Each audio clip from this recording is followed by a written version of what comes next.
Hey, welcome to episode 169 of the Collector's Quest podcast.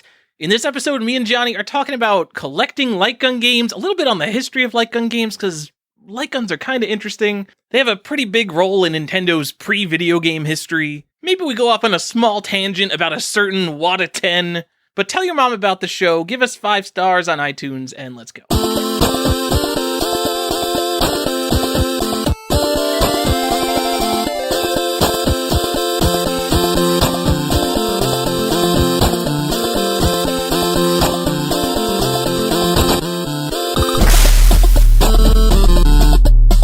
Back to another episode of Collector's Quest. I'm Tyler, here again with just Johnny. Stephan might be in Hawaii, coming back like in 2 days. So now I can say he's in Hawaii so people don't hear the podcast and go try to rob his house. Yeah. So I have one question for you. Yeah? Does your Super Mario 2 have date codes on it? Oh my God. Hot topic, guys. Everyone go check your Super Mario Brothers 2. A game flaps. That, you know what? A Mario game technically that was released in America first, so there is something special about Super Mario Brothers 2, because it did come to Japan later as Super Mario USA, but Super Mario Brothers 2 is maybe the most American Mario game. Yeah. And that's including all like the Mario teaches typing fun with numbers, because those aren't really Mario games. Those are bullshit. That's garbage games. Yeah. But yeah, so anyways. But Mario 2 is great. Braveheart doing what he does, right? It's just like, by the way, does yours have like date codes on the flap? Because if they do, you're a scrub. And so go check it out. Make sure you don't have a white oval. You got that nice circle seal on there instead. And make sure your little flaps don't have codes on them. So Nintendo started the date codes in like 1989 on the flaps. Is that it? Yeah, I don't know. Did I say Braveheart or did I say SNK 2D Forever? I saw it from SNK. Yeah, it's SNK 2D Forever. Okay. I'm getting my people confused. It's SNK 2D Forever. I misspoke. Okay. I'm sorry, guys. I love you both. I have a couple copies of Super Mario Brothers 2. I'm pretty sure I have one circle seal, one oval seal. And you know what, Johnny? I'm just not going to check until I need to like catalog all my specific variants. Come on. Let's do it live. How far away is it from you? It's like, oh, wait, no, I see a copy. I bet it's my oval seal copy because I'm in my office, not the game room. I'm going to go grab it. Grab it. Let's do it. We're doing it live. We're going to see if Tyler's got the good one or the bad one. Here we go. It's This is a lot of suspense. I got a circle seal here. Here we go. We got a circle seal. Here we go. All right, we're about to destroy all the value of my Super Mario Brothers 2, Johnny. I'm pretty excited. All right. Rejoice in the value, Tyler. Okay. Oh, no date code, baby! Oh, First print of a historic Mario game. Rare gems, mined right here on Collector's Quest. Like, if someone's going to like start opening them and realize that like this is the most common variant, probably. Probably. I looked at mine. I do not have date codes. So basically, date codes are rare for Super Mario Brothers 2, guys. Go find those rare date code flap variants. Well, here's the thing, right? Like everyone obsesses about the first prints, but first prints aren't necessarily the most rare. Like if you think about all the games that go to market and when they're released, like especially as a wide release in the United States, do you think that initial print run had less or more than like subsequent print runs down the line when they didn't need to sell it to everybody who was going to buy it, when most of the copies are sold in the first 2 months of the game's existence?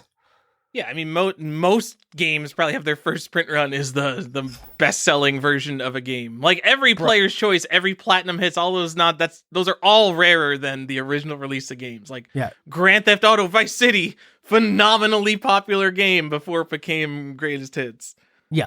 So, I mean, I just like to throw that out there every once in a while just for people to kind of ingest a little like, oh yeah, we obsess on these things, but we're not necessarily always looking for the rarest thing. Because people start to say, well, it's rare, and they just start throwing that around.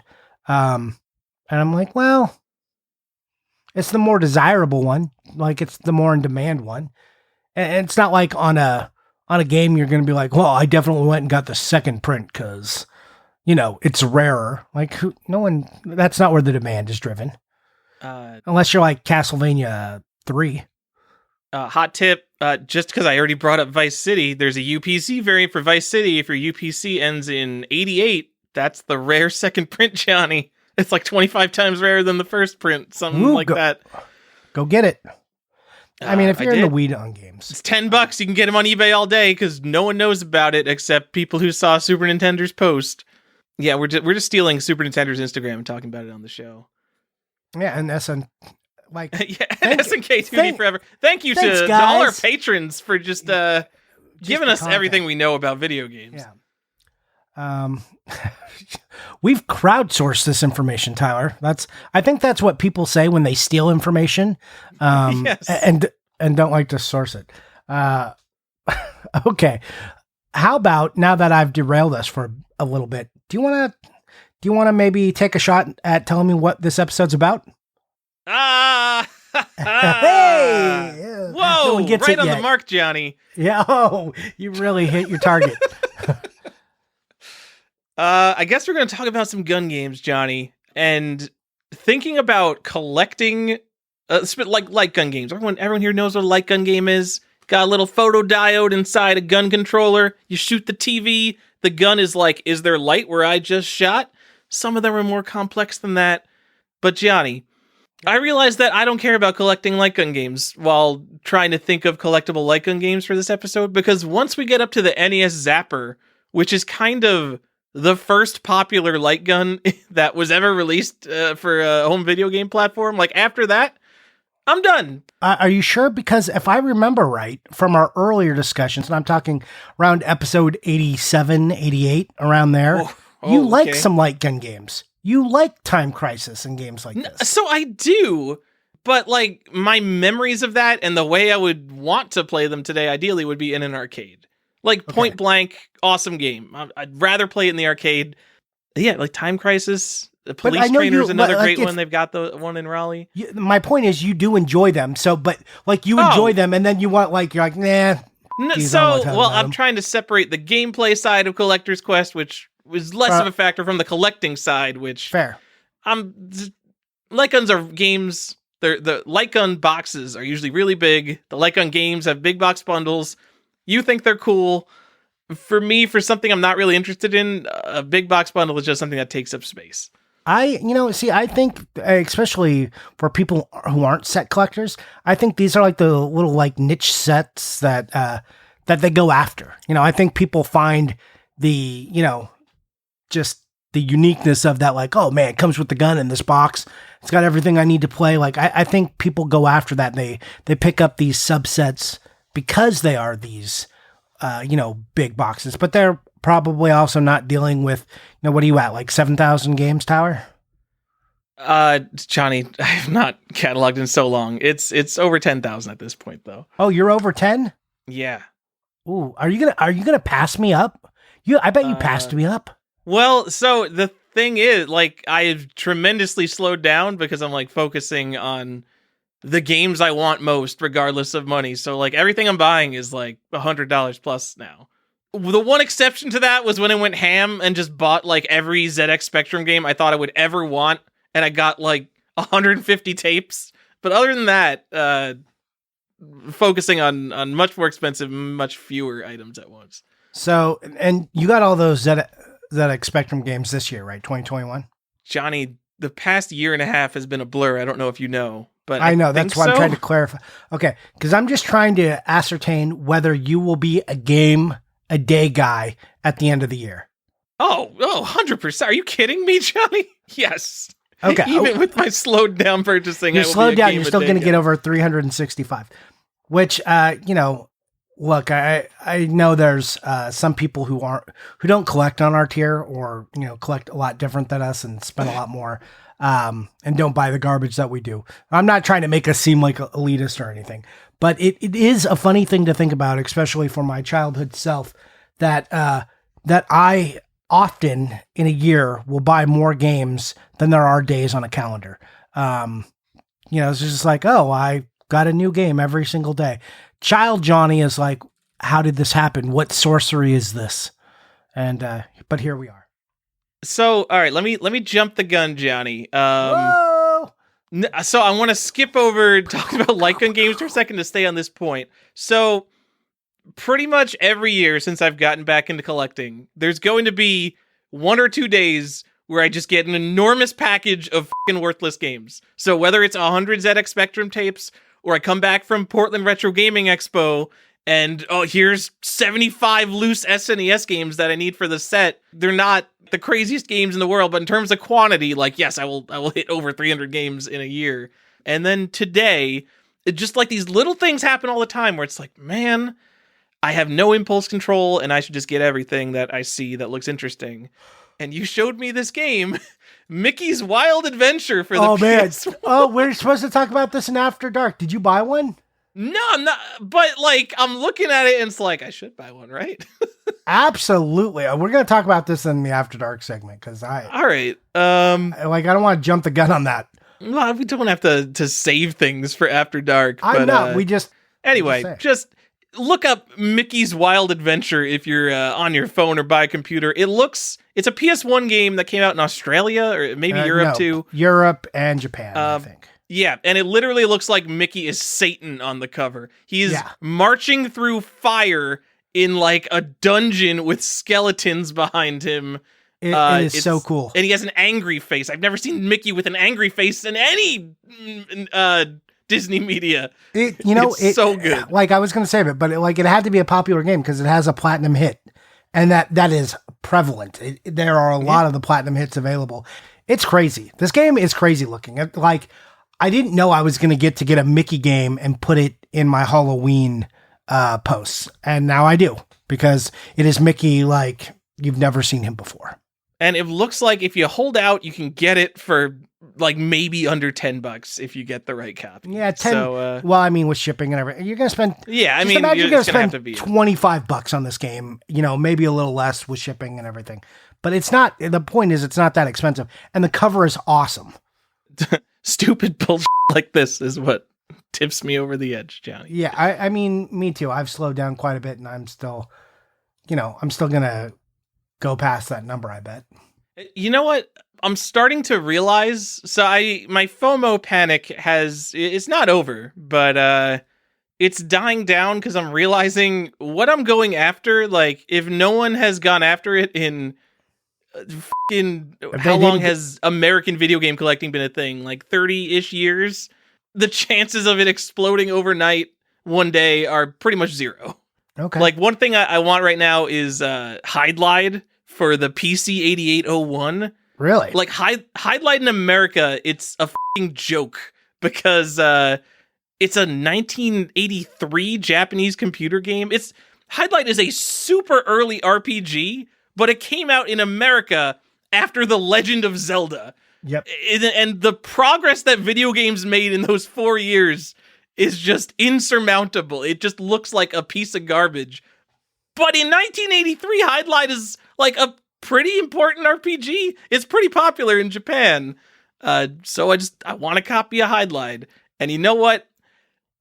Probably it's not going to double in price by the end of the year, Johnny. Probably not, no. Yeah. So FOMO panic is going a little bit down. That's good. Yeah. You definitely needed a break. It's true. So another thing is, if people were into black box games and then hang tabs and then like really weird NES variants, TMs and Rs and the seal qualities and all print run codes that we're talking about at the beginning of the show. And I thought that like the rabbit hole would just go deeper, and people would just be into like the most obscure things, and people start hyping up Sachin games or something super like niche.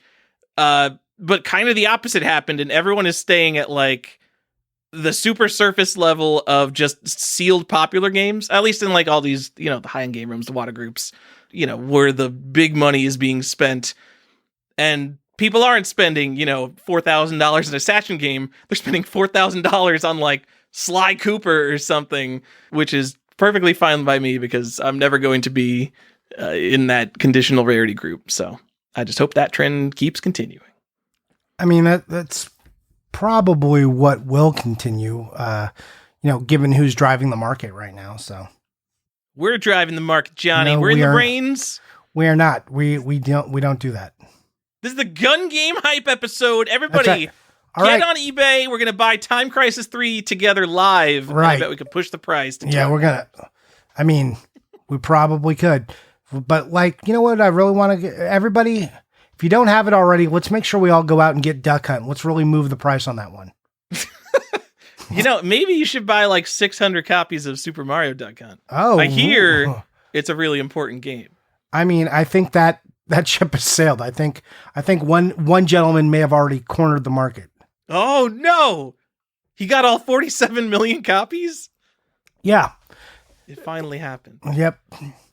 It's a game so mass produced that people can just pick it up and send it to somebody because they think it's cool to do so, as we have done on this show. Hey, Chris, we love your collection.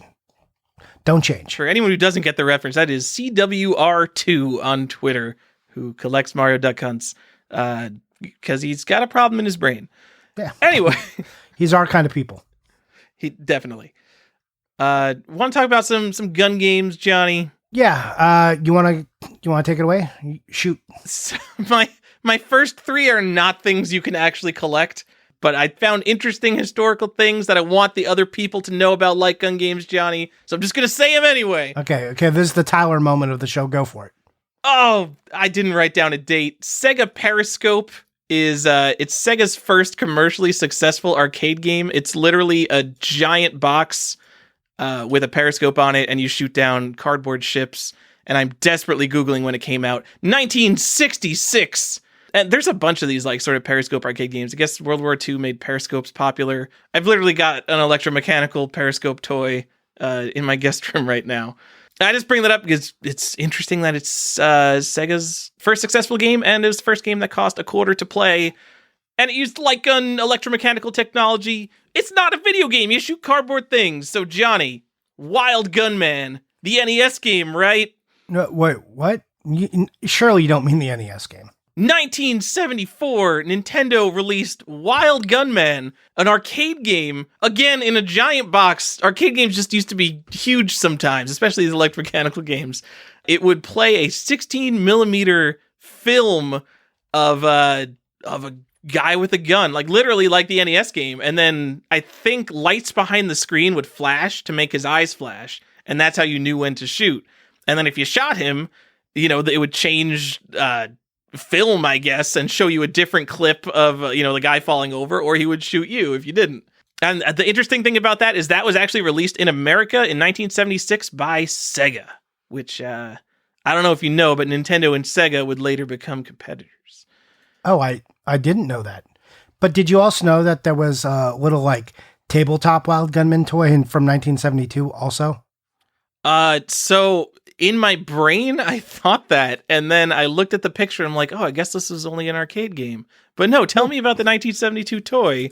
It's just a little toy. It's got a star. It's, in the center, like a sheriff's badge, and then some cacti around it. It's just one of these, it's a little Nintendo toy. You can check it out. There's also a custom gunman, which is a little more interesting. And it's like one of those figures that, it's made of plastics, and it's got these joints in it, will collapse all funny, like it's got no bones, it collapses. You push a button or pull a string and it just falls down. Yeah. So you got that, and you've got you can draw on that thing and shoot him, and with a light gun, Johnny. Yes. And you may remember that from WarioWare, because I don't know if it's the original WarioWare or just every WarioWare. The one I always remember is the games from the original WarioWare, but it's just full of homages to early 70s Nintendo, either electronic toys or just toys in general, especially Gunpei Yokoi toys. WarioWare is just a super cool game when you think about it in terms of Nintendo history. Yes. So everybody go speculate on sealed WarioWare. I feel like that's... I feel like in the modern age, just you could just add, so everyone go buy that sealed to the end of any sentence where you praise anything. Kind of hate it. Yeah, it's a little ugly. The cool thing about this Wild Gunman, the little toy one, where you shoot it with the light gun. One, you could get the gun separately. And Nintendo had like a bunch of these little things. Yeah. So they had the little, so there was a little separate gun that you could buy.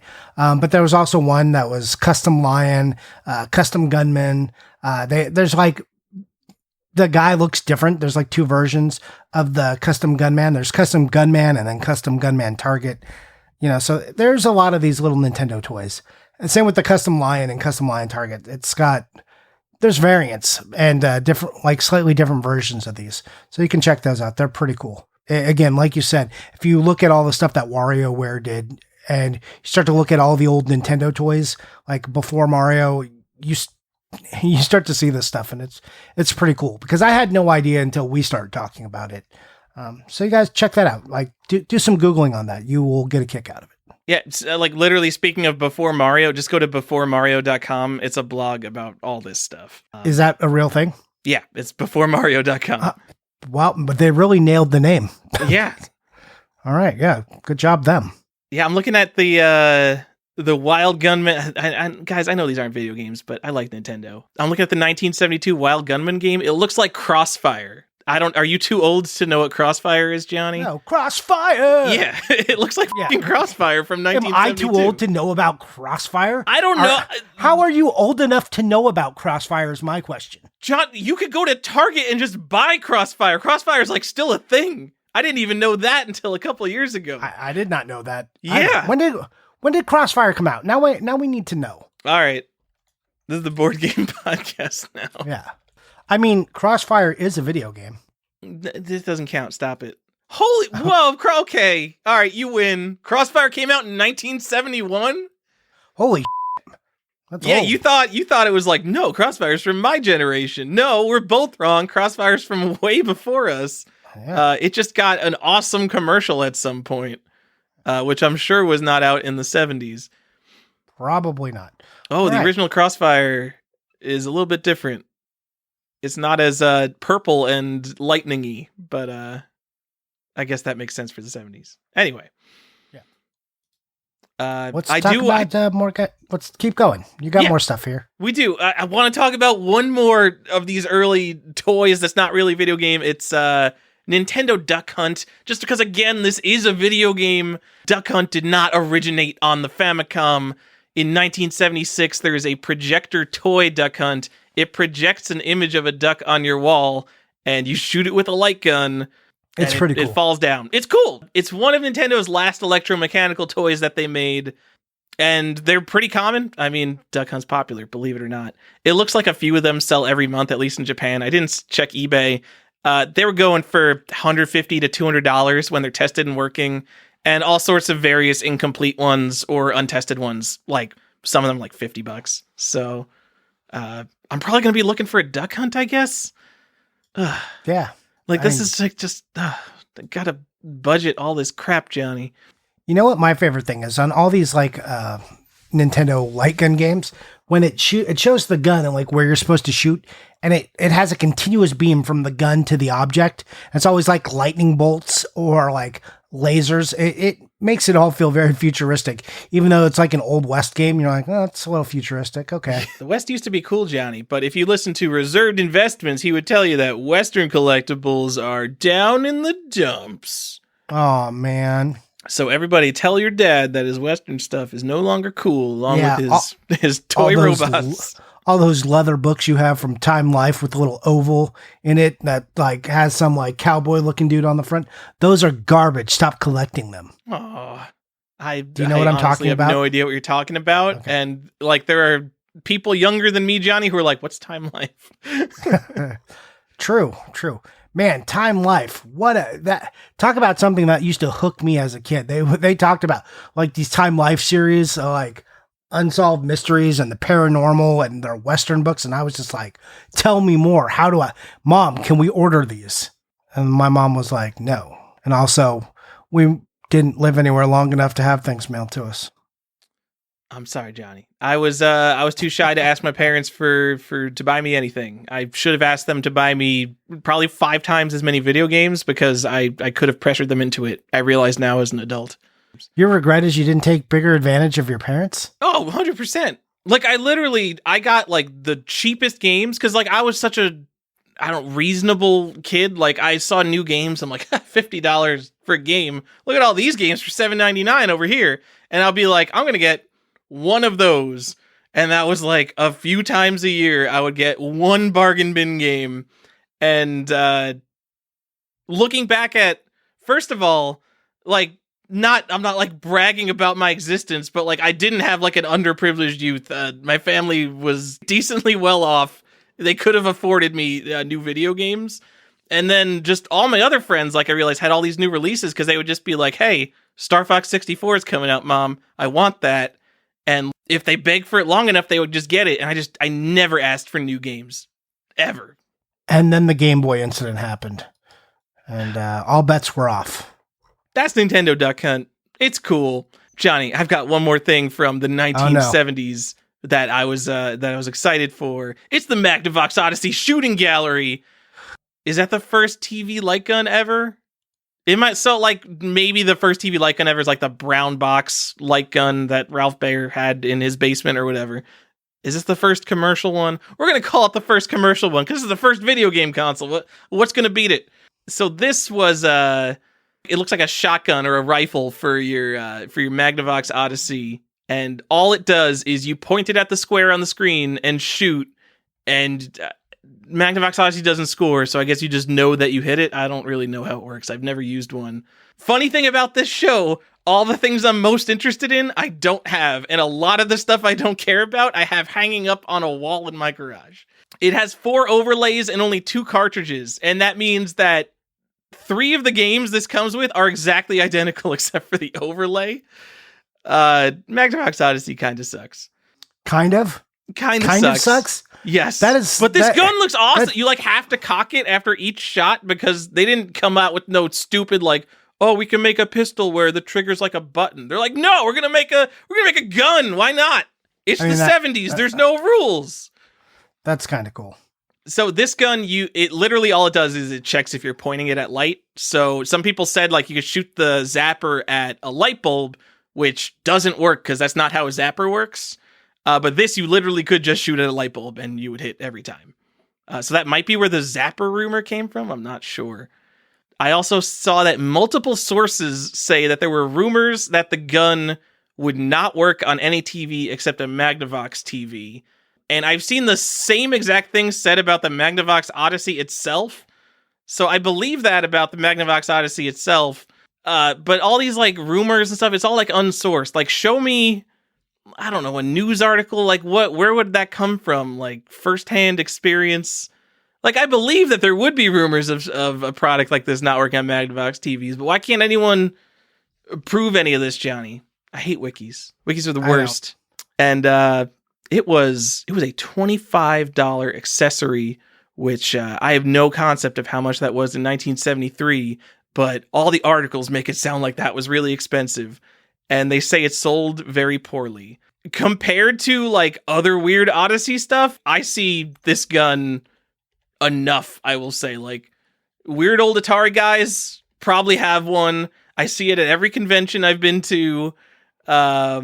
There's probably 1 or 2 on eBay right now because you and me went down a small rabbit hole on like the really obscure Odyssey stuff that is just either not out there or there's one available for $2,500. So this is not like a top tier Magnavox Odyssey item.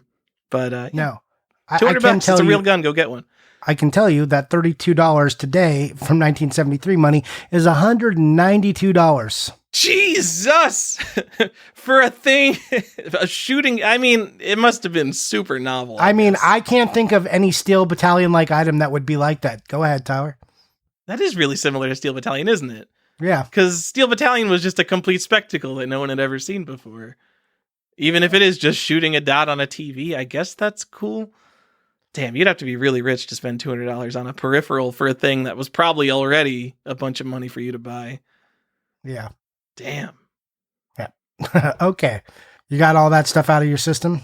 That's the 1970s. And then just so we're going to skip ahead here. Just imagine there's an endless stream of Pong consoles, and a lot of them also come with a stupid light gun that you point at dots on the screen to.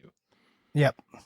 And then we get to Nintendo, right? Is that where we go next? Yeah. So then we're going to talk about the Nintendo Famicom and the cool gun that you can get for it, right, Johnny? I don't know. Are we? What's the name of this stuff? Okay. I don't know what the gun's called either. Whoa. The Famicom gun.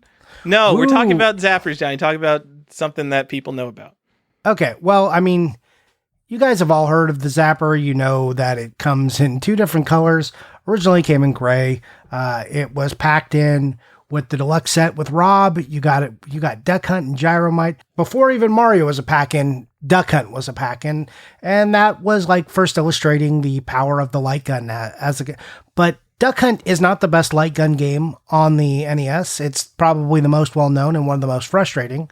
But there were, if you look, there are technically 17 licensed games which you can play with the gun in some way or another. Whether you want to or not, that's different. But I think most people think of the black box games. So Tyler and I's choice pick, if you haven't played it, is Hogan's Alley. I was going to pretend that we hadn't discussed this before and said, all right, on 1, 2, 3, we're all going to say the best light gun game. Oh, it's Hogan's Alley. Yeah. Yeah. Like it's not even I liked Gumshoe as a kid because I thought it was interesting that you had to shoot this guy's feet to make him go places. But also, like, looking back on it, that is really kind of stupid. Why are we doing that? They're like, Gumshoe sounds like Gunshoe, right? Let's just shoot him in the foot. To be fair, I've never played Barker Bill's Trick Shooting. I have not. Well, no, I have. I've played Barker Bill. Yeah, it's like I've played that. But what are the other? So you have Wild Gunman, Gumshoe, Hogan's Alley, Duck Hunt. I think that's it for the Operation Wolf. Operation. Wait, are you talking about? Yeah, I was just talking black box games. Oh, yeah, that's it for black box. Yeah, I mean, then you have like other ones, like I guess Daydream and Davy is one you can play, which I didn't know. Freedom Force, Tyler's favorite game, Gotcha.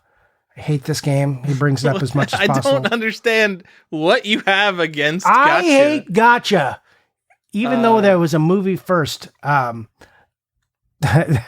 forget Bayou Billy, The Adventures of Bayou Billy, Laser Invasion, The Lone Ranger, Mechanized Attack, like you were saying, Operation Wolf, Shooting Range, Space Shadow, To the Earth, Wild Gunman. And then this one is baffling to me. Do you know this? Track and Field 2? No, I did not know that. What can you do in Track and Field 2? I don't know. I just read it.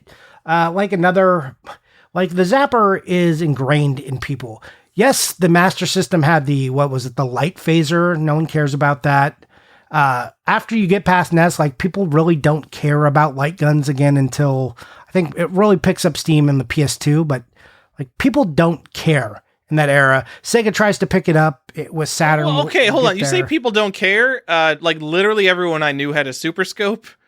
I think and they like did, but Menacer is so common. But there was nothing you could do with them, right? They were just terrible. Yeah, like, there was no Duck Hunt of that era. Right, there was all the there games was no Duck suck. Hunt. There was no Hogan's Alley. There was none of these games that you actually wanted to play or buy, and they like trapped themselves by being like, this is the only way you can play this game. It's unplayable if you don't have this object. Well, so that's true. And I also think all the best NES light gun games are the simplest ones. It's like the black box games are probably the best ones because the more complex a light gun game gets, it doesn't make it more fun. It's probably just, scrolling through Operation Wolf and a bunch of people are throwing at you for, 5 minutes instead of Duck Hunt. Duck Hunt, like a round of Duck Hunt is over in 5 seconds, which is how long a light gun game needs to be. You just need to point at something and shoot. I mean, it's like you get to the point of like your Time Crises and House of the Dead and stuff where they realize just put you on a rail and let you shoot things. It doesn't need to be more than that. I don't need to be figuring out how to best combo with a gun, put hidden things in to shoot, like make it a hide and seek game, and also like don't die because hordes are coming at you. Like that's where the complexity is. Making the gun game have to do more, like operationally, or the gun do more is not a good idea. And that was the downfall of the Super Scope and the Menacer. They added all this extra shit. Like, how does a Menacer, or how does the Super Scope fail. They like made a bazooka, which is the most 90s thing I've ever seen. This giant bazooka, like you're like, oh my God, I get to have a bazooka. Like this is exactly what kid me wanted to have, was like a bazooka and to shoot things. And it was just terrible and not fun. How do you make bazookas not fun to children? That's a feat. Same with the Menacer. Like, what is the Menacer even? It's like a bazooka and a gun. It's so bad. Had a baby. It's like a sniper rifle, but there's 2 scopes. You look through it with both eyes. It's so like stupid. Binoculars. It's like, what is this? What a terrible idea. Anyways, getting back to the Zapper and kind of why it was an icon and why it spread like the love of light games. Like, even in Captain N, the Game Master, the cartoon, the dude wore a zapper. He had one. I mean, sadly, he had the orange zapper. It was a cartoon. I don't know why. And he was shooting enemies with it. I don't know why they couldn't have given him the gray one. But yeah, like, this is what I'm talking about. The zapper was a thing. It was, it was the zapper. Like, my mom wound up knowing what that thing was called. She was like, pick up your zapper. And then, then every gun after that became zappers. Also, ubiquitous. Just to give some big ups to the Zapper, Johnny. You press the trigger on a Zapper and you get a mechanical clanky spring noise, which is fucking awesome, compared to the Super Scope where you press a button and it sucks. Yeah, you might as well just be pressing A on the controller. Menacer too. Menacer is balls. Guncon, not great, because in the arcade, Time Crisis has recoil, and at home, Guncons definitely don't have recoil. Do they have vibration? I know some guns have vibration. Guncon 2, I think, does. Okay. Vibration? But not Guncon 1. I don't know enough about the PS2 era. But I'm just saying, I mean, it's not like the NES Zapper is like the most amazing feedback in the world, but the button is, for sure. I can tell you that both the Menacer was a huge flop. There's a lot of funny stories. We don't need to get into all of them about the Menacer. But so the guy who wound up making it left Sega, and he went to another company. He went to Atari, and he was on tour in Paris doing something. And he went into a Virgin Mega store, and they had a bunch of stock in it, and they couldn't move it. And he offered the Virgin Mega store. He's like, I'm the creator. If you want, I'll autograph all of these for you for free just to help you move them. And their response to him was, you can autograph anything you purchase. So that's how well the Menacer did. Okay. So disrespectful. I love it.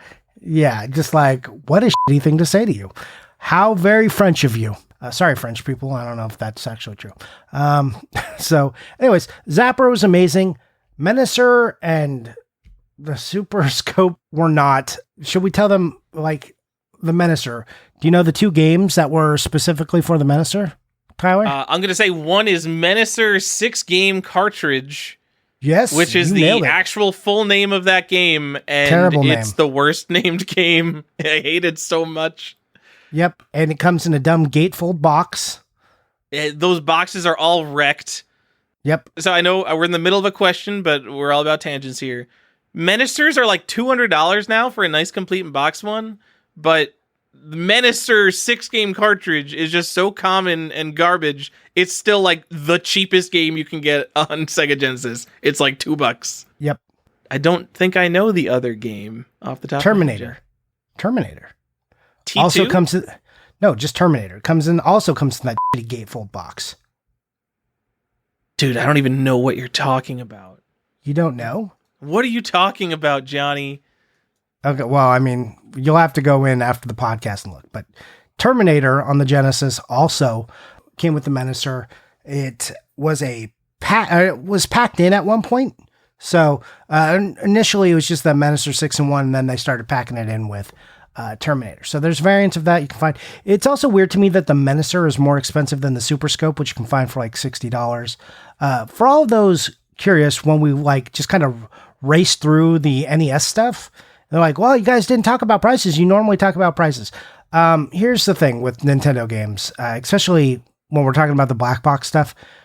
Most of the stuff is like $40 if you don't care about what the oval looks like, or if it has a sticker seal. The rest of it can be like $200, $800, depends if you get graded. It's really hard to talk about any good kind of prices in there, so we're just kind of avoiding it. There's the range is too wide. They're not too expensive. All of the games we mentioned weirdly for the Nintendo that use the light gun. Not super expensive games unless you want them to be, which you can, that's the way Nintendo is today. So. Okay, Johnny, so it's T2 the arcade game. It's not the Terminator. It's not the Terminator. I thought it was just Terminator. It's T2, which is that was like the light gun game in the arcades that every arcade had. So it makes sense. Huh. I thought it was but also there's no gatefold version, so I just have no idea what you're talking about. Is there not a gatefold version of Terminator? Am I going crazy right now? There is not. As far as I could tell.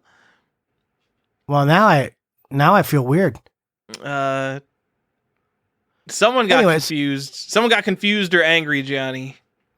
I probably just misplaced this too.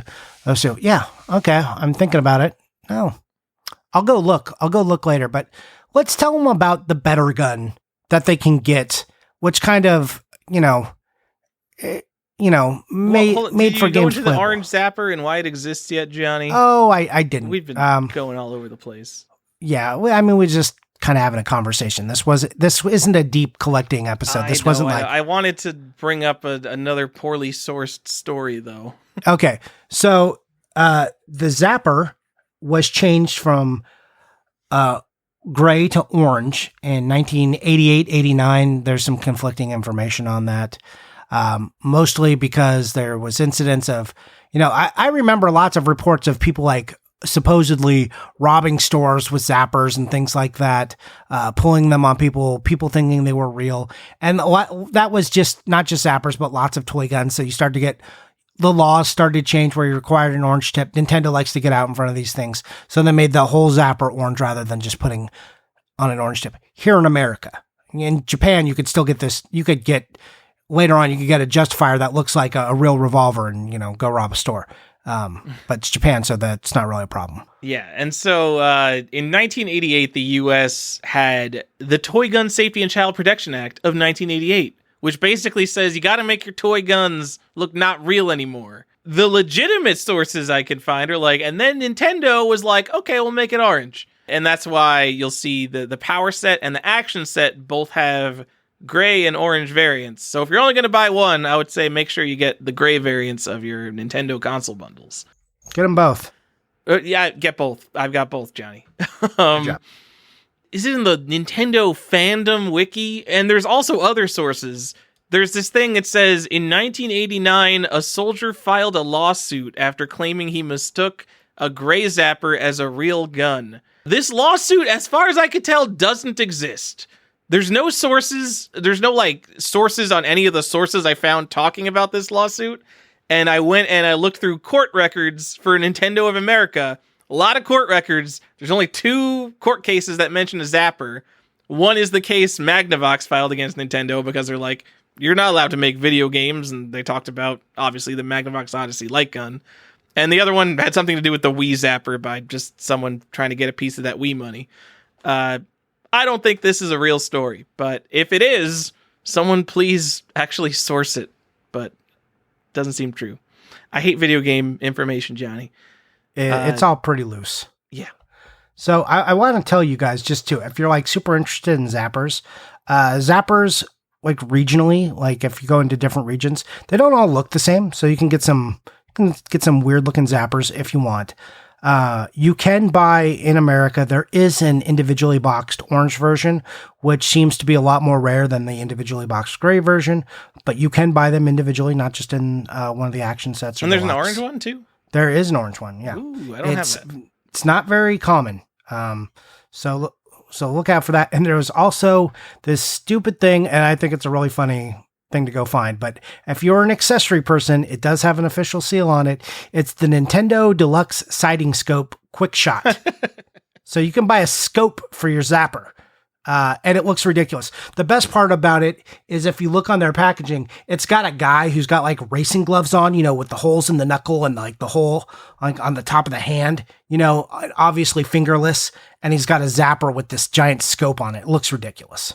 So Johnny, why are boxed zappers? I'm not going to say they're extremely common, but there's definitely multiple nice boxed zappers on eBay right now. Yes. And who on planet Earth did not have a zapper? And the answer is people who bought the sports set or the regular, just the control deck.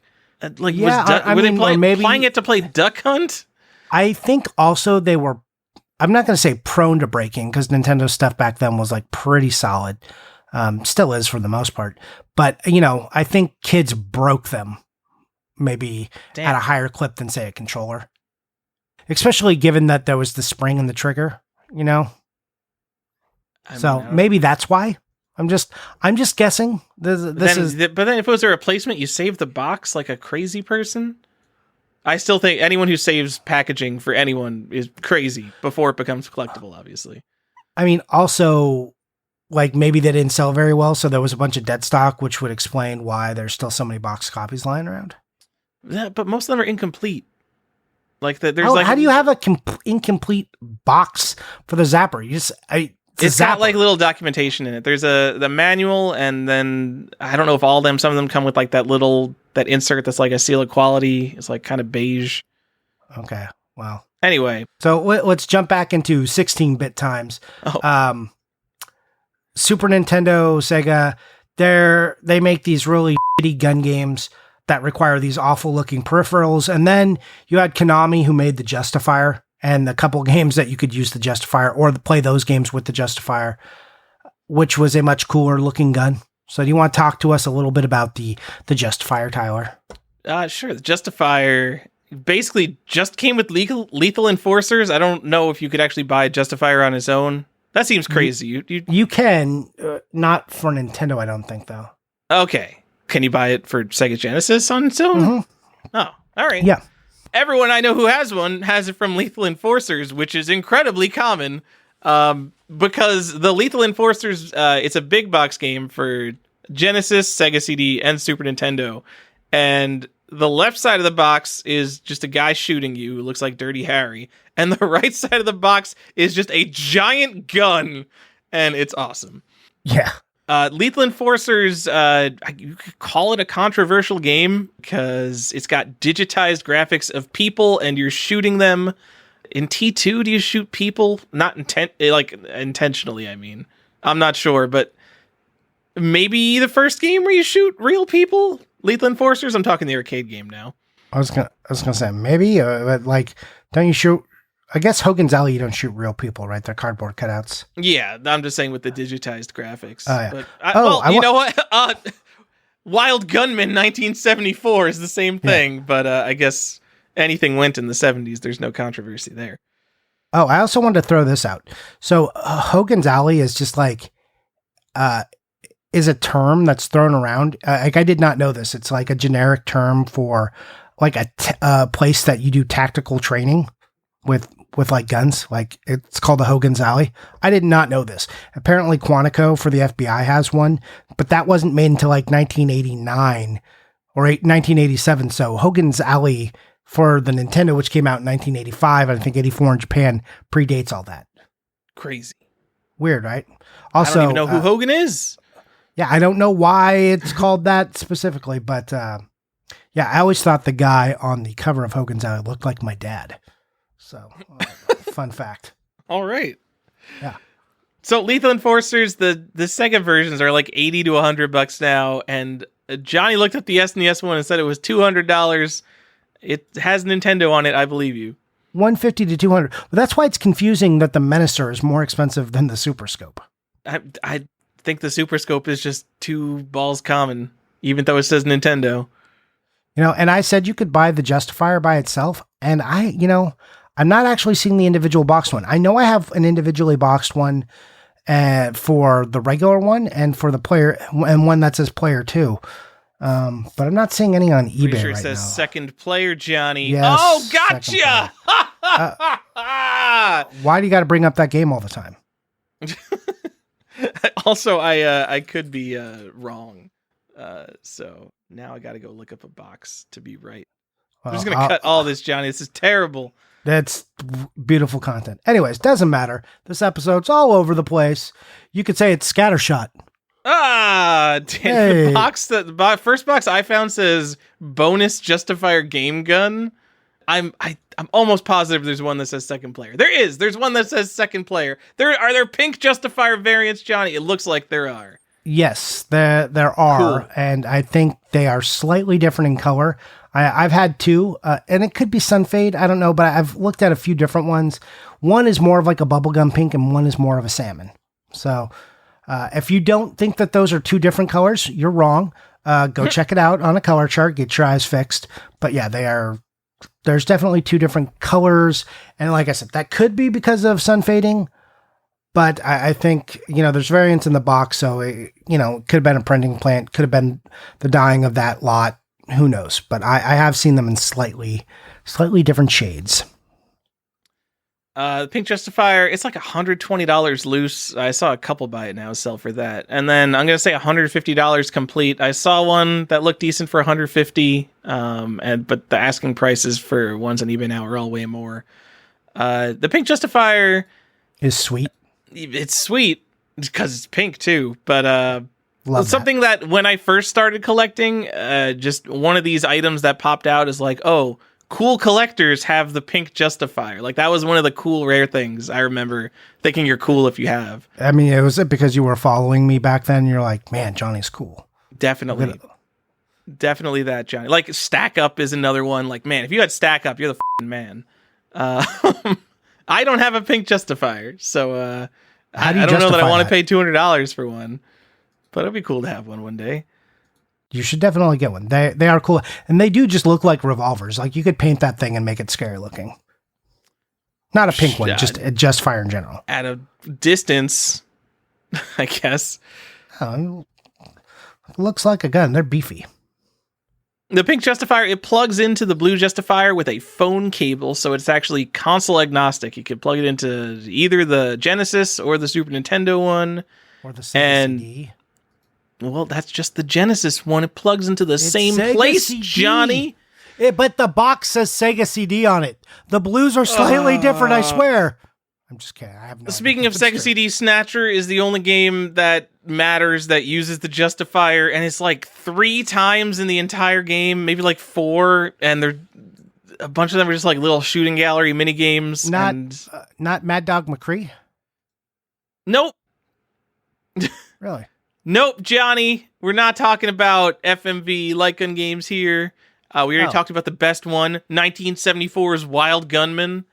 I just want to tell you that Mad Dog McCree is featured on another light gun you can get, and it's the rare light gun that I think is also on the 3DO, and you can get it for the Sega CD as well, and it's called the Game Gun.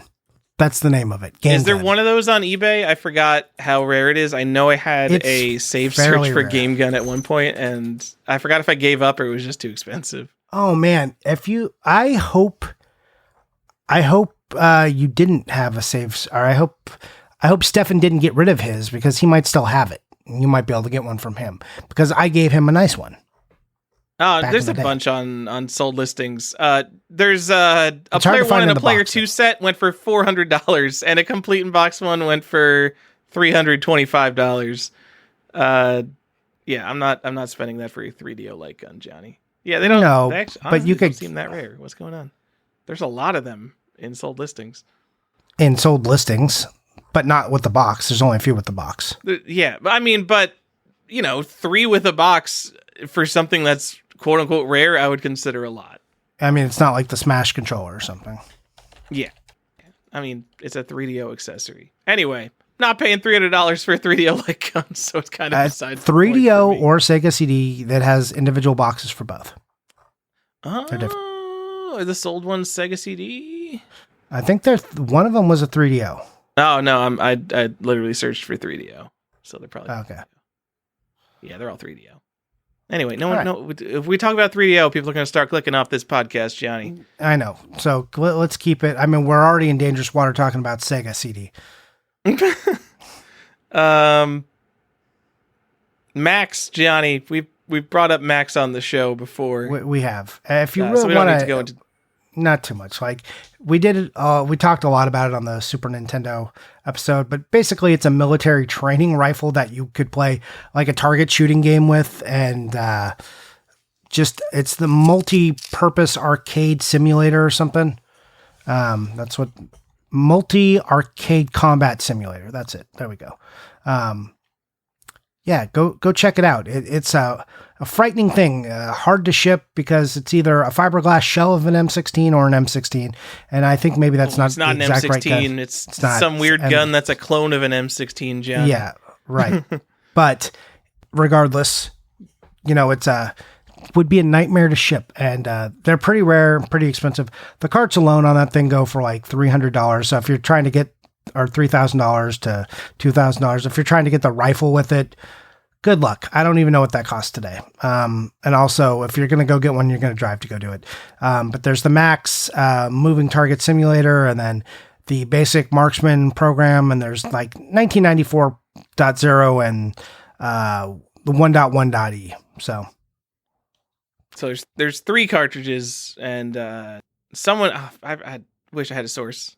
I could just go look it up right now. Someone reached out to someone in the military, super collector Dream TR, Jason Wilson, and they got a number of 600 each per cartridge. I think that was, but that was just based on someone's memory, so that could totally be up in the air. And again, I hate bringing up things we already brought up. I think last year or maybe 2 years ago, there was a complete Max, which it came in a crate with the 13-inch TV and the gun, and I forgot how many games it came with. It was like $50,000 or something, though.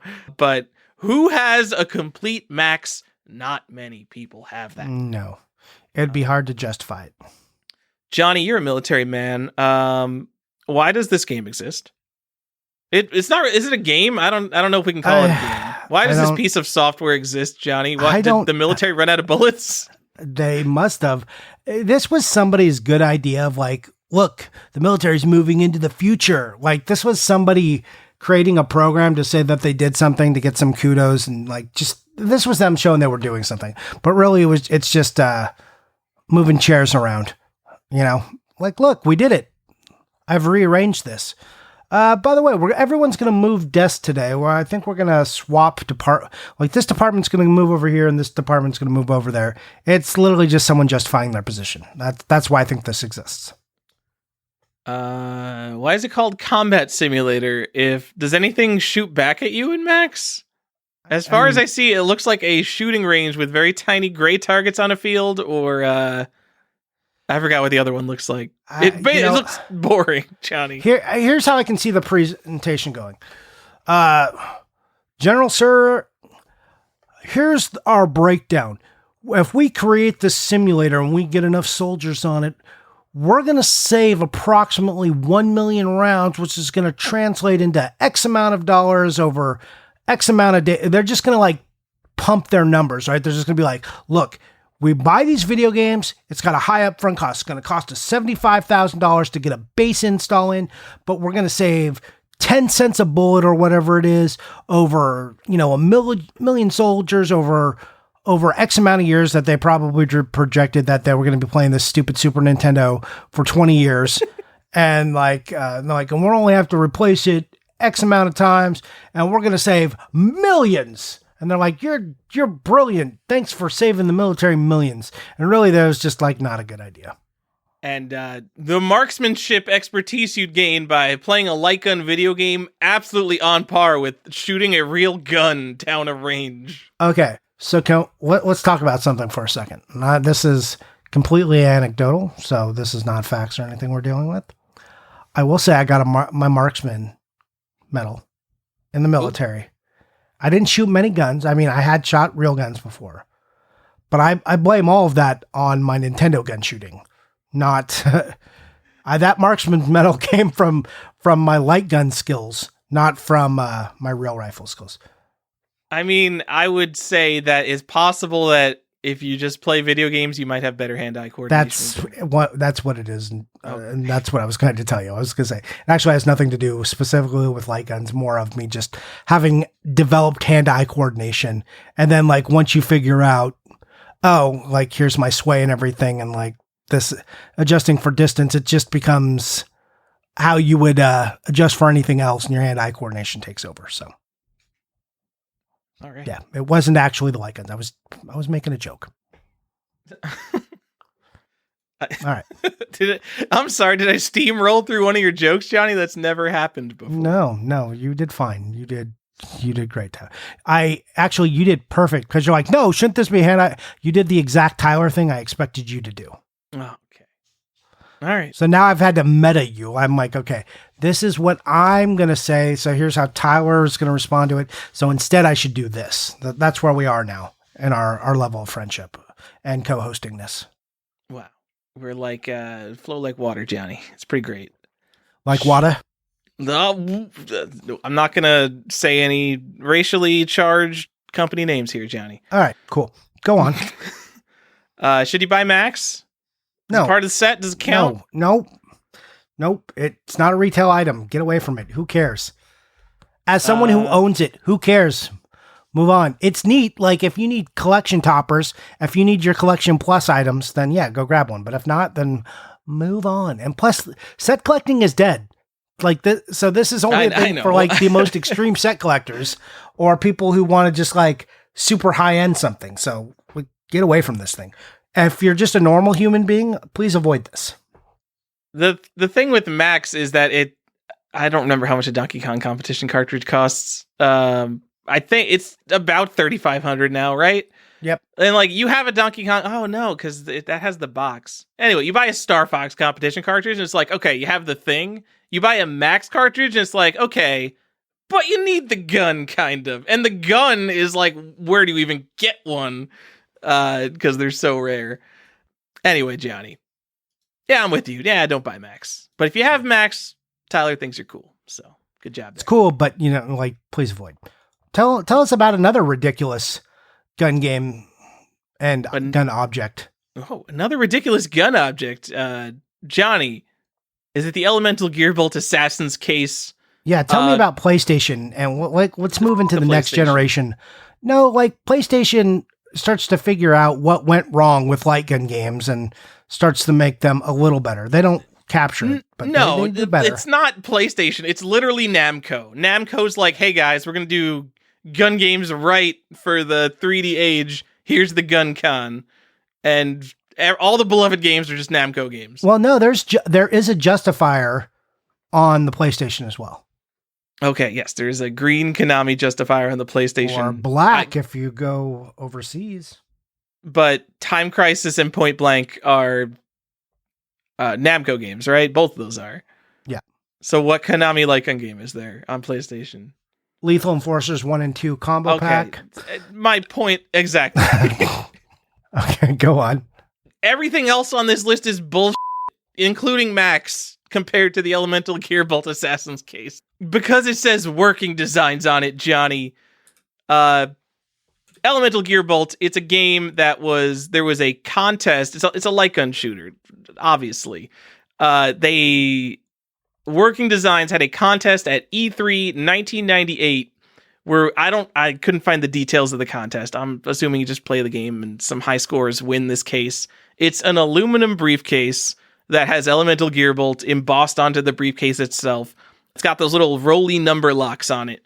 And you open it up, and it's just got a regular retail copy of Elemental Gearbolt in it, and this sort of gold-plated Guncon. It's not actually gold-plated, it like some kind of paint or something. Looks amazing, and they only made 50 of them. And there's two variants. There's a variant with a gold memory card, which is the good variant, and then there's a variant with a red memory card, which is the something went wrong with the rest of the memory cards, so we just swapped them out for these red memory cards variant. Sorry if you only have the red memory card variant, maybe one of our patrons game rave, but either way, it's like the holy grail of PlayStation. Is it though? Because I go back and forth. Like, it's neat, but really it's just the gun. The gun and the memory card are the unique thing in the case because it's just a retail copy of the game in there. They didn't do anything special with the game. It's a retail copy of the game. Even got the dumb win $10,000 sticker on it. Yep. Just like Nintendo World Championships Gold is just a spray painted gold cartridge, Johnny. That's all it takes. Make something gold and collectors are like, oh my God, there's something gold and there's only double digits of them. Meme. I We love gold, Johnny. That's why Link to the Past would have been so much better if it was gold. The best part about this is it comes with a note from Working Designs. It's on Working Designs letterhead, and it basically says, don't use the gun. If you're too sweaty, the gold will wear off. So, like, probably everyone who won this, like, Working Designs, like, they're a collector company. They love their variants. They love their little promo stuff. Like, this was meant to be put on a shelf. It's just so funny that they specifically include a note that's basically like, yeah, by the way, just don't use it. We talked about this in our 5 Golden Things episode, didn't we? Oh, maybe. Yeah, that makes sense. I mean, I know we talked about the Super Nintendo controllers, which also have a similar problem. We made this gold stuff. Please don't use it. Like, you're supposed to just collect this stuff. It's like getting a signed book and then, like, reading the out of it. You're like, what are you doing? Just go buy a different copy. Leave that one alone. Oh, am I not allowed to read signed books? No. I mean, you could, but you could just also go buy a regular copy and not worry about messing up your nice signed one. I'll probably read my signed book. I play my signed copy in Ninja Gaiden because it's cool to play the signed copy, Johnny. Okay, Tower. That is... It's cool. That is ridiculously It's bad like advice. the director's watching over me and my ninja skills. No, it is not like that. There's nothing like that. Did I say that not all of them might have been given away? You did not. I don't think there's a source that can confirm that. But I don't think 50 were given away at E3. So something happened to the rest of them, whether they're given to Working Designs employees or just filtered out there.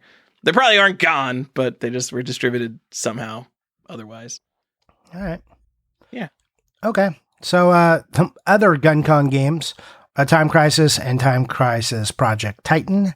Like, if you're looking for the one with the Guncon, which you should, they're the big box ones, like $80 to $150, depending on condition for either of these. Sometimes a little more, sometimes a little less. The harder to find ones are the Point Blank games. There's Point Blank 1, 2, and 3. They also had big boxes. Most of them are, like, they're kind of available, but they're always like $200 or more. As high as $350 for some of them. Like, and they like pop in and out, which is the harder one to find. Right now, I think 2 is the harder one to find. So kind of annoying. It's the one I happen to be missing too. So yeah. Anyways, so PS1 and Namco are trying to bring the gun back as Nintendo flounders with this. Like I said, there's that Justifier that's out there, but no one really cares about that. You got Elemental Gearbolt by Working Designs, and they, pretty much they play it with a Guncon, but not that gold one, because you wouldn't want to do that. Anyways, that's it pretty much for PS1, but it will continue on to the PS2.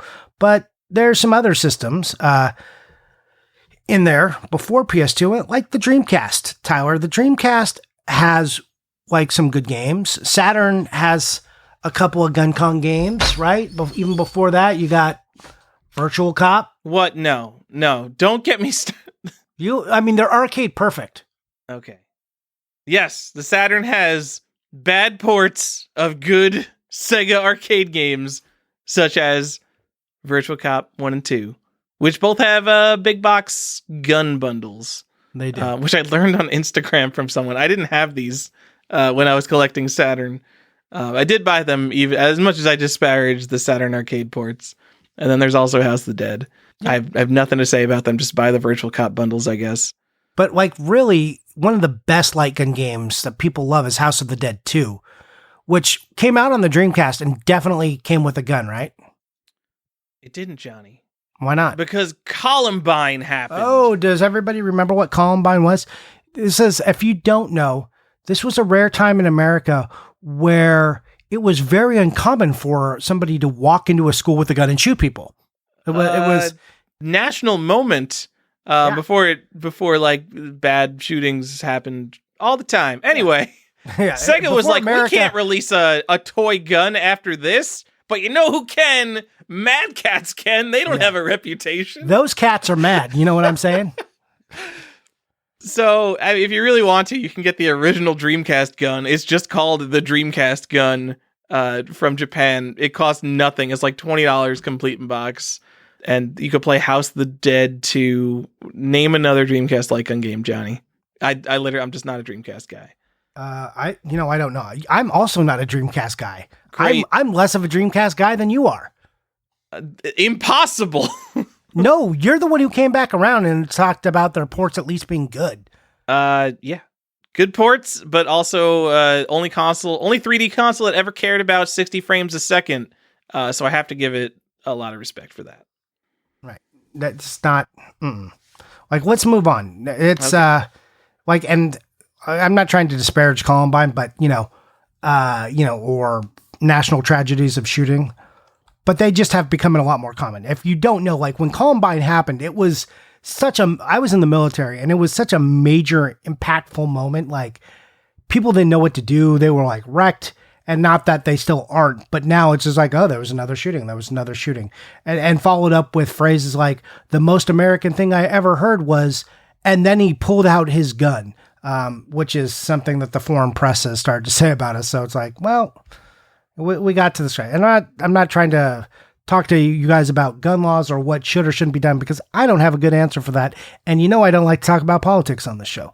I'm just saying, at the time, it was a very impactful moment. It was like a super big deal, such a big deal that when a game that like really was in arcades with a light gun was suddenly like, no, let's not do that. Like a major brand said, this is too big of a thing and we have to stop. And, games that had images of guns on them and stuff, they like start to edit images. Walmart starts to put stickers on things.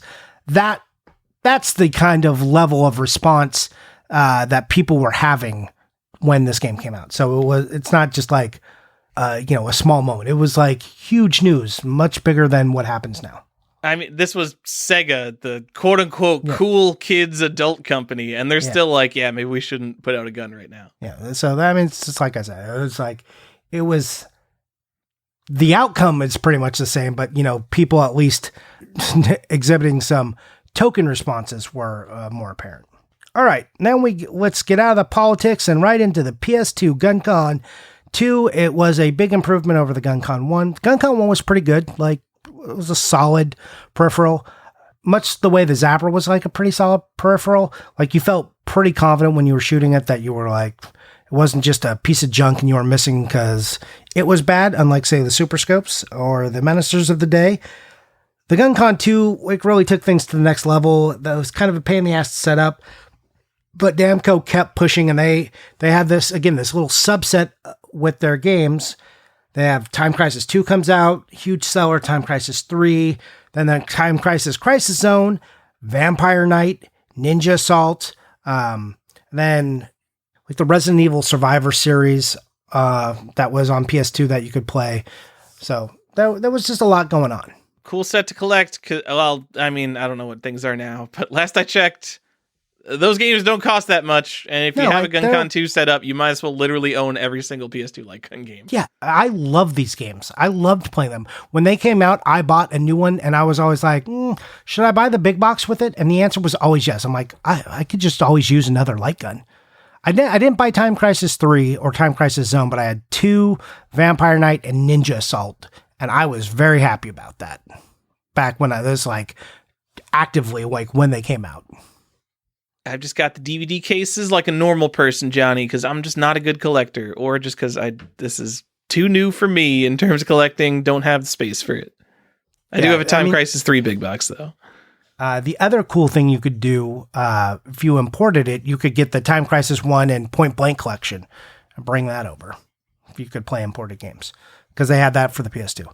So yeah, these were like really cool. Guncon 2 was just so good. It felt so good in your hand. You had fun playing.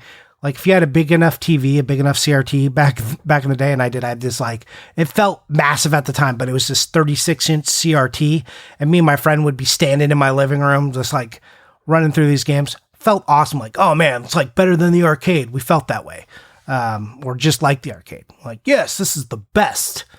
And then we moved on to kind of the no time for light guns as we move into TVs changing and, going to LCD and plasma and guns just not working on newfangled TVs. And then like you got the PS3 trying to make the Guncon 3 happen with Time Crisis 4. And that gun sucks. widely panned. No one liked it. It's still not like you can still get that big box for like $25-$30. Probably pay more in shipping. But yeah, what a piece of garbage that gun was. Yeah, Sucked. Johnny, you know what? You know what technology the Guncon 3 uses? The exact same technology in a Wii remote, and no one is like, man, every Wii light gun shooter is f***ing garbage. Because the Wii motion controls get such a pass just because they're like built in, even though they're horrible. I hate the Wii and that playing a light gun game means that you're pointing not where you're actually aiming. So you have to like aim relatively rather than directly, and that is my least favorite thing in a light gun game. True. But at least the Wii had some like light gun games coming back. They had a lot actually, and like, which I enjoyed, but it's not the same. It's not the same at all. So, and after this, like, light gun games kind of die. This is the death of the light gun, right? They live on the Wii for like a decade, don't they? Well, I mean, you can say those, but those don't feel right, and you don't have like the trigger. Like, nothing feels good. You don't have like a good gun that you use with them. They're just like some fine games. Like, you've got the Zelda crossbow training and stuff. Like, you've got the Resident Evil games. There's a bunch of games I enjoy. House of the Dead is on there. But you're never having the same experience. I don't know. Like, I've heard of some companies like bringing the light gun back, and I would love to see like a nice light gun that actually works with a good sensor that you plug in like to your PlayStation or something, and make this work, and that has like some force feedback, because the technology should be there for us to be able to do this and have a nice light gun experience. I miss pointing a gun at my TV and shooting things. I mean, you still can. You probably have a CRT. I don't. Johnny, what are you doing? You have all these big box PS2 Guncon games. You can go to the thrift store and get a CRT to play them. I don't want a CRT in my home. I don't need that. I understand. Light gun games are sometimes food. Yes. In terms of now I go to arcades when I want that. It's like I'll just go to an arcade.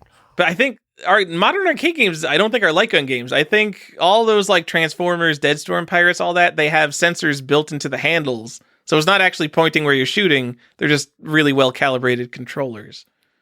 Okay. Not that the technology behind the gun matters. I'm just saying. No, I don't care. Like, if you give me some force feedback and it feels good, but also like I still go to an arcade and just play, House of the Dead 2. House of the Dead 2 is still just a thing you can find out in the world.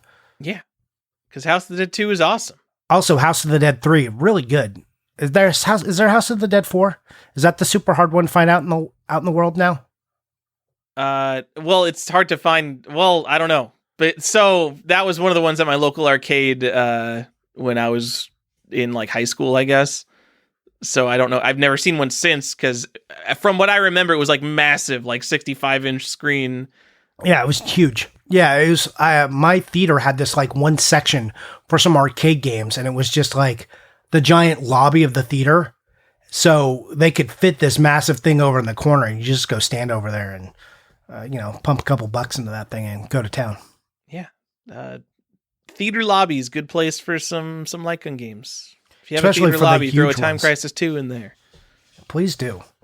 Except that people treat all those guns so badly. I can't imagine. The upkeep on those has to be a nightmare. I mean, I don't know if replacement parts are available. If you're routing an arcade game like that, I just imagine you just expect to replace the guns however many weeks or months. Yeah, you're probably right. Anyways, that's games. That's light gun games. Do you have any more you want to talk about on that? No, just go get the Magnavox Odyssey shooting gallery. That's the only cool one.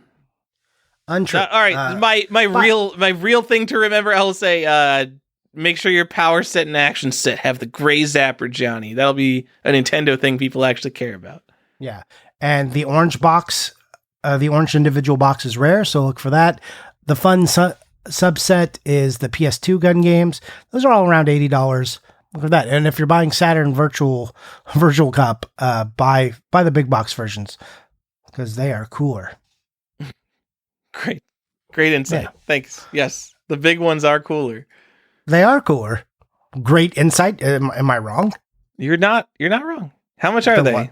$100 each. So let's say we're in 2021. $175 each. I mean, who knows? It's Sega Saturn. Sega Saturn was always expensive, and now it just never caught up. It could still be like $125. Just look. I know. I'm looking now. Here is one Virtual Cop 1 for $190. Okay. And I don't see another one listed right now. We can go to the sold listings, though, Johnny. This is content we're doing right now. Oh, is that what this is? Yeah, you could get the lamest Virtua Cop, which is the pack-in disc. Like, it's just the CD cardboard box. Don't get that one. That's the worst possible choice. They're like $150, $200 each. There you go. See? Not a big deal. No big deal. No big deal. Just totally cheap. In today's day and age, when people are paying $6,000 for games or, $4,000 for, Zelda Wii U, this seems like a very reasonably priced item. Don't get me started, Johnny. No, people please. are like telling me, I have like too many people arguing with me like, no, you're wrong, Tyler. 10s are cool. Like, God damn it, Johnny. No, okay. All right, we're filling the listeners in. Go on eBay right now. Look for Zelda Wii U, sort by highest price. There's a Wata 10 Zelda Twilight Princess remake. That's just the DVD case. So it's the DVD case and it's a 10. And it sold for $4,000. What? So there's a picture in the listing of the original box it was taken out of because Twilight Princess on the Wii U was only sold in a big box. So it's the inner box of the big box that's a perfect grade, implying that it's like the best condition it could possibly be in, but it's not complete. It's missing the packaging, so it doesn't even matter. It's nothing. Johnny, it would be like if we started opening all the sealed games to look for the perfect 10 CD, and then we're like, we found it. All the other CDs are 9.8s, but this CD is a 10. Let's grade it. And now it's worth $2,500. The whole point of why it's impressive to have something in like perfect condition is because the packaging gets damaged. If you just remove the packaging that's damaged and grade the internals, what are you grading? You're not grading a video game. You're grading part of a video game. Yeah, it's stupid. It should be marked as incomplete. Was this a Wata sale or was this VGA? It's Wata. It was it was graded this way because Wata doesn't grade big box games. This is so horrible. You ruin the complete item and then you give it this grade. You're like, but basically this should be given a non-sale because the outer box that it comes in is the seal and it's broken now. This is stupid. It's like the dumbest shit I've ever seen, actually. So to be clear, I'm not complaining about the seller because the seller basically hit the jackpot. They got the Wata 10, whatever, those are hard to get. I understand.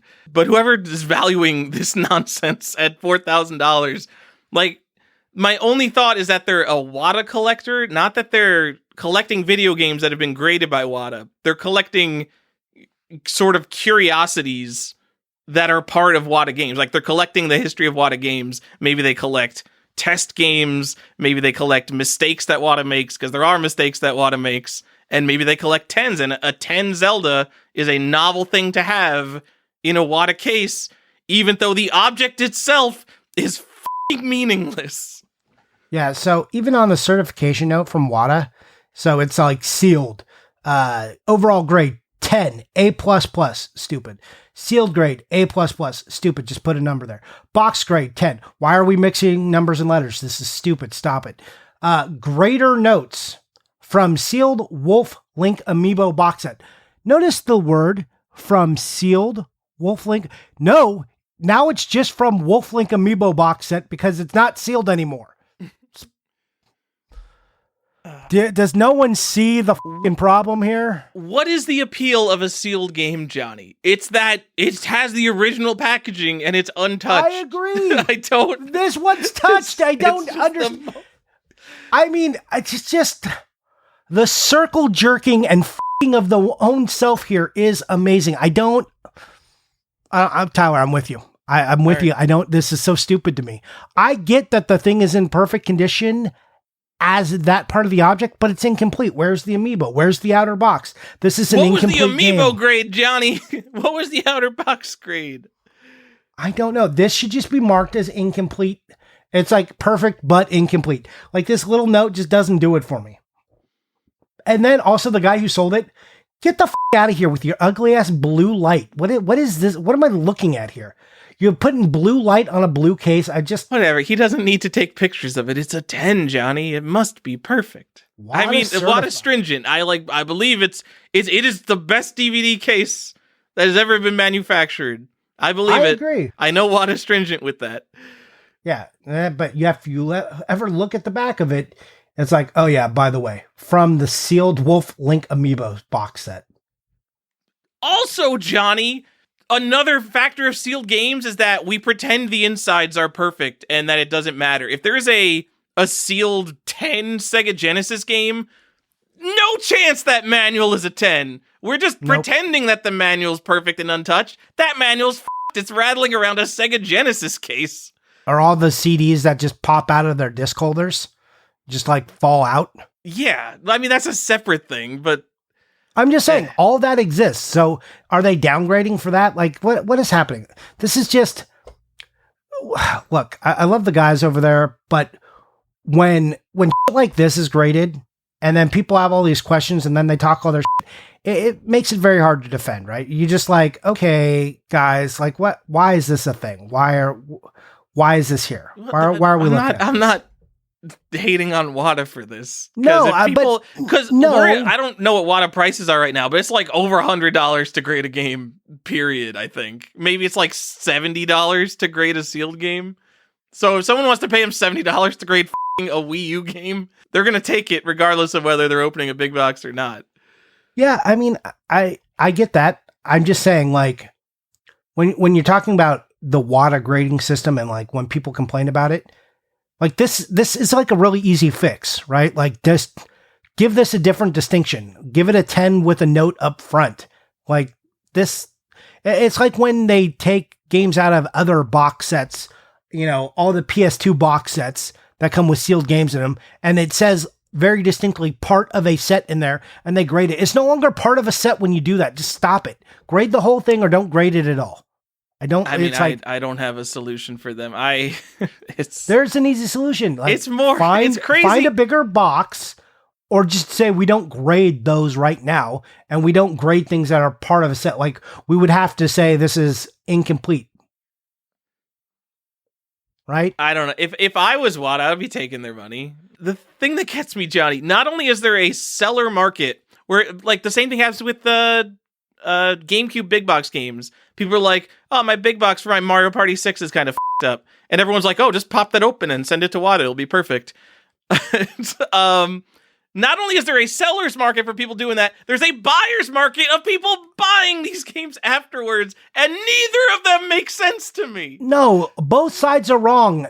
That's what I'm saying. That's why I said it's a circle jerk of f***ery happening, because it's the buyers and the sellers interacting with each other in a way that is stupid. It's stupid. Like, why is this a thing? Like, if Wata says it's not about the money, and they clearly have enough business because they can't take submissions, like, they should just take a stand on this kind of nonsense and do it. Especially when you're talking about, oh, you know, I like, when I defend Wata over things like VGA, I say, well, Wata knows what they're doing. They know about games. They know the particulars. They know all the shit that VGA doesn't, right? So if I'm going to trust someone with games and knowing about gaming history, I'm going to go over to Wata because they know. But then they do shit like this, and you're like, well, like, why? Like, they know that this isn't right. Like, this is not the complete thing. So what's going on? Like, this, I detest this. I hate every part of this.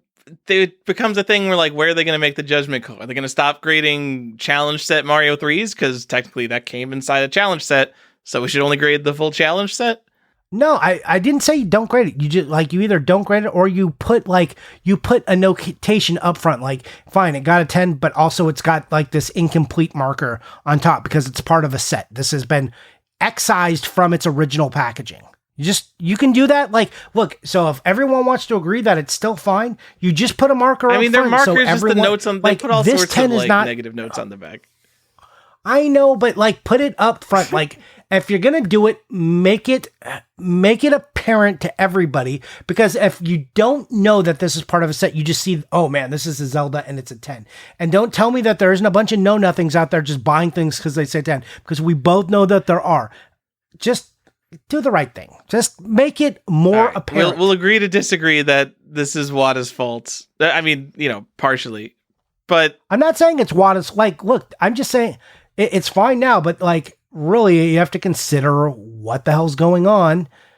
So my first thought was like, was this released standalone, not in a big box? No, it was only released in the big box.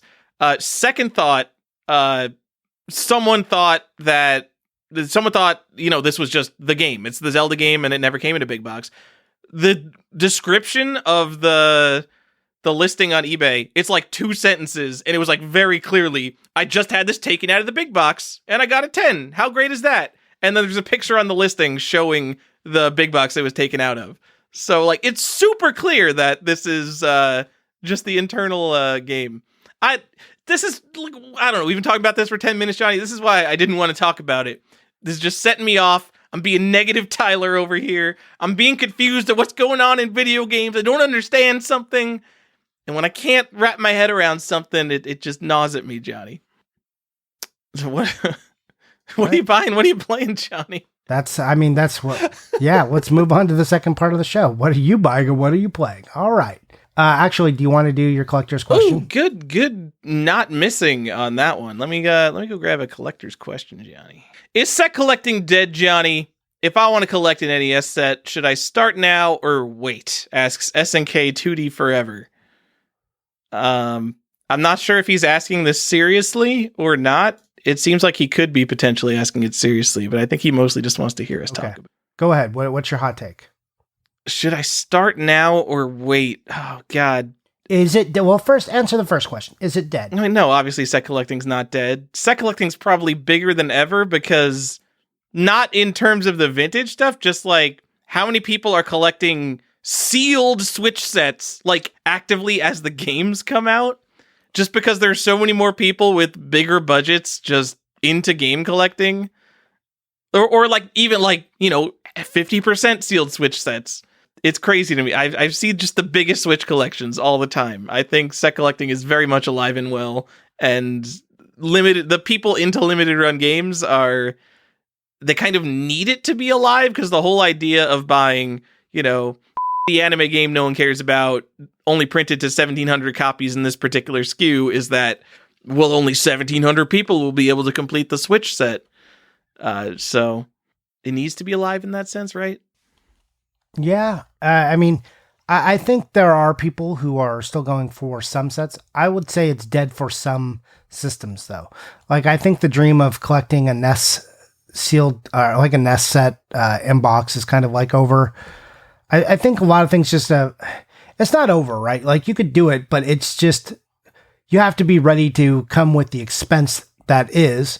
There are literally people in the past, 2-3 years that just came into video games and they're like, I want an NES set. Got it. And just bought literally 700 NES games. Stephan isn't here to defend himself, so I don't feel like you should be throwing him around. Did it? Well, he had a loose set, but he sold it all at once to someone. He didn't sell the stadium events, though, of course, right? Doesn't count. It's not a set. So, yeah, it's like, look, you can, with anything, you can if you want to.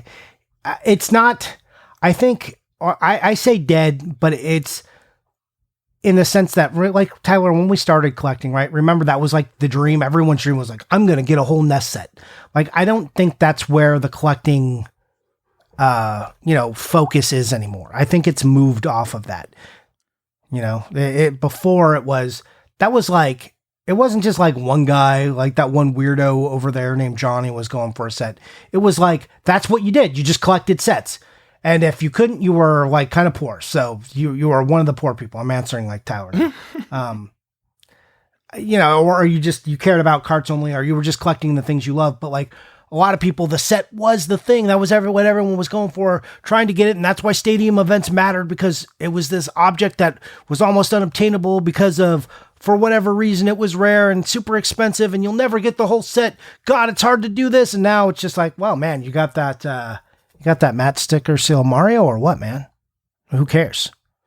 Collecting's just kind of moved a different way, and the breed of people who have the kind of money to throw around just aren't necessarily interested in that. So it's still alive. Like, I'm still over here trying to finish the stupid Wii set and the Xbox set. I just got to go find out how to buy 200 more games in my life that I don't care about.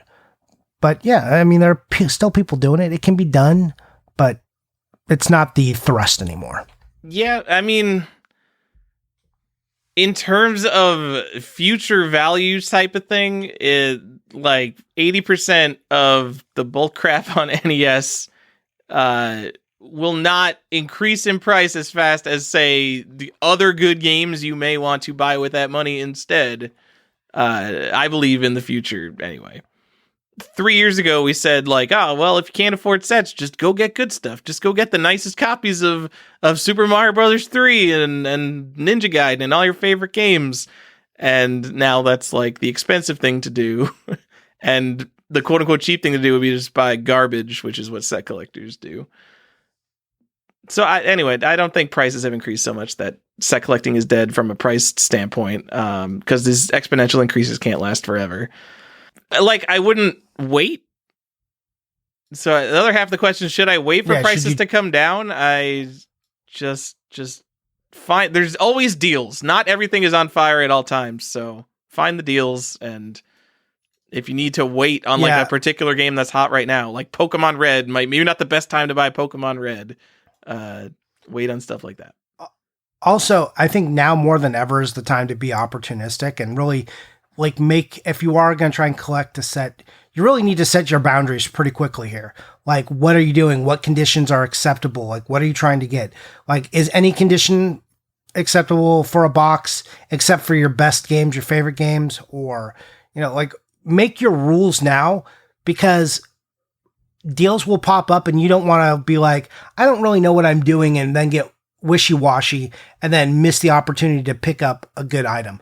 And if you're saying, like, I only want to collect nice stuff, better condition stuff, like, you got to be in the thick of it all the time, because nice box stuff just doesn't exist. I mean, this all depends on what set you're collecting too. So the rules change a little bit. But if you're like in Super Nintendo, like Genesis, like the nicer stuff, completer stuff, it's just less and less. So you really got to be out there and be ready. So is the answer to do it now? Yeah, if you're doing it, you should be doing it now, just to be able to snap up things when they come, because if you don't, somebody else is gonna. But then they're gonna snap it up to resell it, and then you can buy it later, Johnny? When the market all crashes? Triple the money? We can't predict the future, especially right now. No. No. I was trying to listen to some finance stuff, and someone came in talking about sports cards, and they started to talk about weekly trends, and I wanted to punch them in the face, because there's no such thing as a weekly trend. And I just want everyone to know this. There is no such thing as a weekly trend. Trends aren't built over weeks, okay? That's just random fluctuation and noise. Please give the things the time they need to see what a trend is. Like, a month is still an incredibly short amount of time to tell me what a trend is. It's like, if you get into the loosest definition of trend, you're like, yeah, well, over 2 days, you can just see a trend. If this and this happens, yeah, sure. But when we're talking about market trends and how they should be properly developed, give it some more breathing room. Don't come in hot talking about weekly trends. It's like, oh, some things fluctuated over there. Yeah, this looks like it's going up. It could be trending up. It looks like it's trending up now, but then it could tank in like 4 days and you look like a fool. So, like, maybe have a better length of data than a week. That's all I'm saying. That's some good advice, Johnny. Like 8 days. One follow-up. Yeah, don't trust anyone who says that either. Okay, Johnny. That sports card market moves very quickly. I understand that. But this was a guy from Sports Cards coming in talking about games and stuff. And I was like, get out of here. Dork Overlord asks, what is the absolute worst system to collect for and why? Whew. I mean, that's a many-pointed question. And the reason why varies on each system. Like the CDI to me seems like the worst thing in the world to collect for. Like honestly, I think I would rather stab myself in the arm or something than try and ascertain what the hell's going on the CDI. Okay, so there's like videos, different box types. It's just a horrible system to play for. Not good games. It's like a bunch of movies. Seems real bad. So I agree. CDI is bad. One thing it's got going for it is it has a lot of exclusives. So okay, I'll give you that. I'll give you exclusives. Basically, every time you get something in the mail, it's something you don't have, which is more fun to me than, say, Atari 7800, which is entirely arcade ports.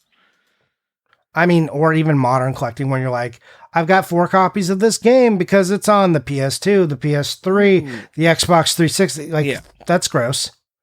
Yeah. I'd say for retro games, I still think I pick CDI just because I think it's hard to collect for. Game Gear is also kind of a pain in the ass. Not the worst, but it's a pain because the different box types and knowing what regions came with what and all the Majesco variants. Like, and also the boxes are super flimsy and that's annoying. I mean, but that's a way to go super deep is by just knowing all that stuff. And a lot of the Game Gear stuff is just so rare that you become an immediate cool guy by collecting Game Gear. I'm just trying to talk through the points, like of what people would think is bad. Like Game Boy might be bad just because of the prices. Like everything on Game Boy, if you want a box, is just absurd. That's how it feels. PlayStation 2, the library is gigantic, so that seems kind of hard. DS is like super big too, and that seems like kind of gross. I'm disagreeing with most of your choices as the absolute worst system to collect for. I'm not saying like I'm trying to answer for many different people on like what they would find things to be the worst about. That's how I address the question to begin with. Like it depends. Like my personal choices, I don't want to collect the CDI, and I gave my reasons why. But I'm looking for like what other people might identify on where they are in collecting and why it would be bad. I would say 32X is up there because one, there's no good games small. on it. But it's small. It's small, and then the top two games. It's small and not that expensive. Have you seen Spider-Man prices? Doesn't matter. You only got to buy like 20 games. Who cares? Oh my god! And then you have what, a 32X set? Yeah, I mean, after spending doesn't really matter because it's part of the Genesis set, anyways. All right. You're allowed to argue against my things. I already said Atari 7800. I hate ports, and I mean, also, like, can we just say maybe collecting Atari in general? Because there are no Atari rules. 2600 is fantastic to collect. There's no rules. That's what makes it it's fun. Like it's just also impossible. You can't collect the set. Like, okay, maybe it's the worst because you can't get Gamma Attack, but like that's the worst. Subsets, but making subsets is fun, so it's not the absolute worst. They said what? Just the Atari. Also, it's a bunch of trash. It's all trash. It's not all trash. I played some Atari this year. There's more trash than I remember there being. For some reason, I got into my head that all Activision games are bangers. All Activision games are not bangers. Love you, David Crane, but the Activision Decathlon is not a good game. Action Max, Johnny. There are 5 Action Max VHS tapes. 4 of them are worthless, and 1 is so rare it never comes up. It's like maybe $200-$300, but it's just such a dumb system to collect because it's basically worthless besides 1 VHS tape. And I'll also give a shout out to Hyperscan. You have to get all the cards, which I don't remember if VG Collectaholic is in the process of doing, but I know he's talked about it with me, getting all the Hyperscan cards. Get all the Hyperscan cards, Johnny. No. You got any others as your picks? No, those are all pretty bad. Okay. All right. That's cool. Yeah, that was a fun topic. Johnny, what are you buying? What are you playing? Okay, well, let me tell you what I'm buying. Virtua Cop for the Sega Saturn. Are you serious? No, I own the big boxes already. Don't be ridiculous. Okay, I'm just checking. Okay, let's see. what did I buy that came in? I got some more Wii games that I've been showing off. Hey, thank you, Metal Slugger, Andy, for sending me out some games. That was very nice of you. He found some stuff on my list for me, so that was cool. I got some real bangers like Disney Planes, Fire and Rescue, Whoa, and Grey's Anatomy. Guys, can we talk about Grey's Anatomy and Chuck E. Cheese Super Collection? is that one rare? Yeah, it's kind of rare. It's annoying. It's like one of these middling freaking Wii games that are just kind of expensive. I can talk to you about a real banger that I did get. And, I'm going to show this game later. There won't be pictures for a while, but a game that I don't think gets enough repping, as far as like the horror scene goes on Atari. Alien. No one talks about Alien. Like everyone wants to talk about Halloween, right? But no one is talking, and Texas Chainsaw Massacre, but no one's talking about Alien. Why not? Probably just the availability is greater, but. Yeah, I mean, probably because it's a maze game in a world of maze games. Johnny, if we did an episode on the history of women protagonists in games, Alien might come up as a game that really doesn't have a female protagonist because it never explicitly says you play as Ripley. But this game, you know what this game has going for it? It used the movie poster and didn't get it wrong, though they did put a stupid banner on it. But yeah, they used the cool egg cover. Come on, Alien needs more hype. In a world Hype where Texas Chainsaw Massacre is infinite money now, and Halloween's infinite money now. Alien's $100. Are they infinite money? Yeah, I don't think you can find them complete. That's part of the problem. So, and all the fake ones and all the dumb shit. But yeah. Also, by all accounts, it's not a horrible game. It just happens to be similar to other games. All right, let's have a Collector's Quest game night. We'll play some Alien. I'm down. Okay. You got your copy ready? I don't. I don't think I own Alien. Or at least I don't own it boxed. You know what else is nice? It's got the in space, no one can hear you scream on it. So it's basically just the movie poster. You know what you could do? You could get a VHS of Alien graded by investment grading services, and then you just have the movie. So who needs the game? Because neither of us have played the game. Let's go get our IGS graded 8.0, 8.0, 7.5, 6.0, 9.5, 4.0. And that obviously averages out to a total of a 7.5. And that's the true collectible. Absolutely. I agree. Anyways, that's what I bought in the video game world. There was a lot of other purchases, but they weren't video games. Are you playing anything? I'm still playing a little bit of Mass Effect, though things got very hectic here, so didn't have a lot of time. I played a little bit of Uncharted 3 and then a little bit more Mass Effect. So basically, it's 2008 in my house. I'm just playing PS3 games. I'm like, man, these PS3 games are really good. Let me play them. Yeah. What? How are you not just cruising through Uncharted 3? It's 10 hours long. Don't skip around to Mass Effect. Just beat it. Because my son sometimes brings me different controllers. He just picks up a controller and he wants me to use this one. So I do. That's how that happens. All right. And then he gets bored pretty quickly. So it's 20 minutes later, 15 minutes later, then I'm trying to turn it off and then hide the controller so he doesn't start it up again. All right, Johnny. I got the Fire Emblem Thracia 766 Deluxe set. Oh my god, is that this stupid Switch one with the what is a plastic cart inside of it? Is it, Johnny? No, this is Fire Emblem 5. It was a Super Famicom game from oh, okay. Essentially 1999. So that's the one with the plushes in it. It is the one with the plushes in it. Do you just know that because I posted it in Discord? I know things, okay. Tyler. So I know you know things, but you also don't care about imports ever. So, but do I care about plushes? You do care about plushes. I forgot about that. I do like when I find a game with a plush. I'm just we could use that in with Plush Part 2.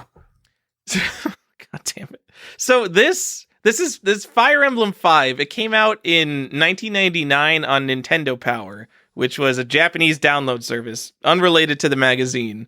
You put the game on like a ROM cartridge, like a flash cart. But then it had a proper retail release in the year 2000. Johnny, make your in the year 2000 joke. Thank you. Okay. Year 2000. Super Famicom game in 2000, pretty late. Some sources said it was the last game, but I think there's some other weird game that came out after it. Anyway, it's super late release. It's the rarest Fire Emblem game, and I never hear game collectors talk about it. I hear Fire Emblem collectors talk about it, because it's kind of like one of the top tier things to own. It would be both the deluxe set and just the regular retail release of it are like top tier Fire Emblem games. But I don't know, collectors, regular game collectors, I think we've talked about, like, people don't collect for the Super Famicom. At least not, like, they don't go deep in it. So No, they don't. Yeah, I think more weebs and Fire Emblem people would care about this. It's apparently a super, super hard game, which I guess would appeal to Fire Emblem people as well. Kind of the only thing I bought because it is a little expensive, and it might have been an impulse purchase that absolutely got in the way of my goals, Johnny. But it's got cute little plushies, and I'm gonna say like $100 less than most of the other ones went for. So you got a good deal on it. Yeah, it was pretty opportunistic. Look, I mean, you just can't frown on that type of buying. Like, sometimes that is the way. It might be in the way of the goal, but in the end, that's like when you're evaluating when that, you're like, oh, I'm going to need to pick that up. Oh, I already did. So I got a good deal on it. It's either buy it now or put it to the bottom of the want list, and I'm going to pay more for it when I do decide to buy it. So, right. And that's when we tell people about like being opportunistic, like that's like one of the things I mean, like have a goal and everything, but also know when it's time to shoot your shot. You know, the past 2 years, if you decided to pull the trigger at any point, you were probably correct. Oh my God. This, like, who knows what the hell is going to happen here? I just don't know. I can't make any predictions on anything. I'm just like, well, I guess we'll see. It's pretty exciting, Johnny. Did the Pokemon market go down? Is the sports card market crashing? I don't even know what's going on. They were moving down. There's some downward trending in Magic and Pokemon and sports cards and comics. Like, collectibles started to trend down a little bit. And I've got some theories on that some of the market guys aren't talking about. And something I do talk about every time we get to this point.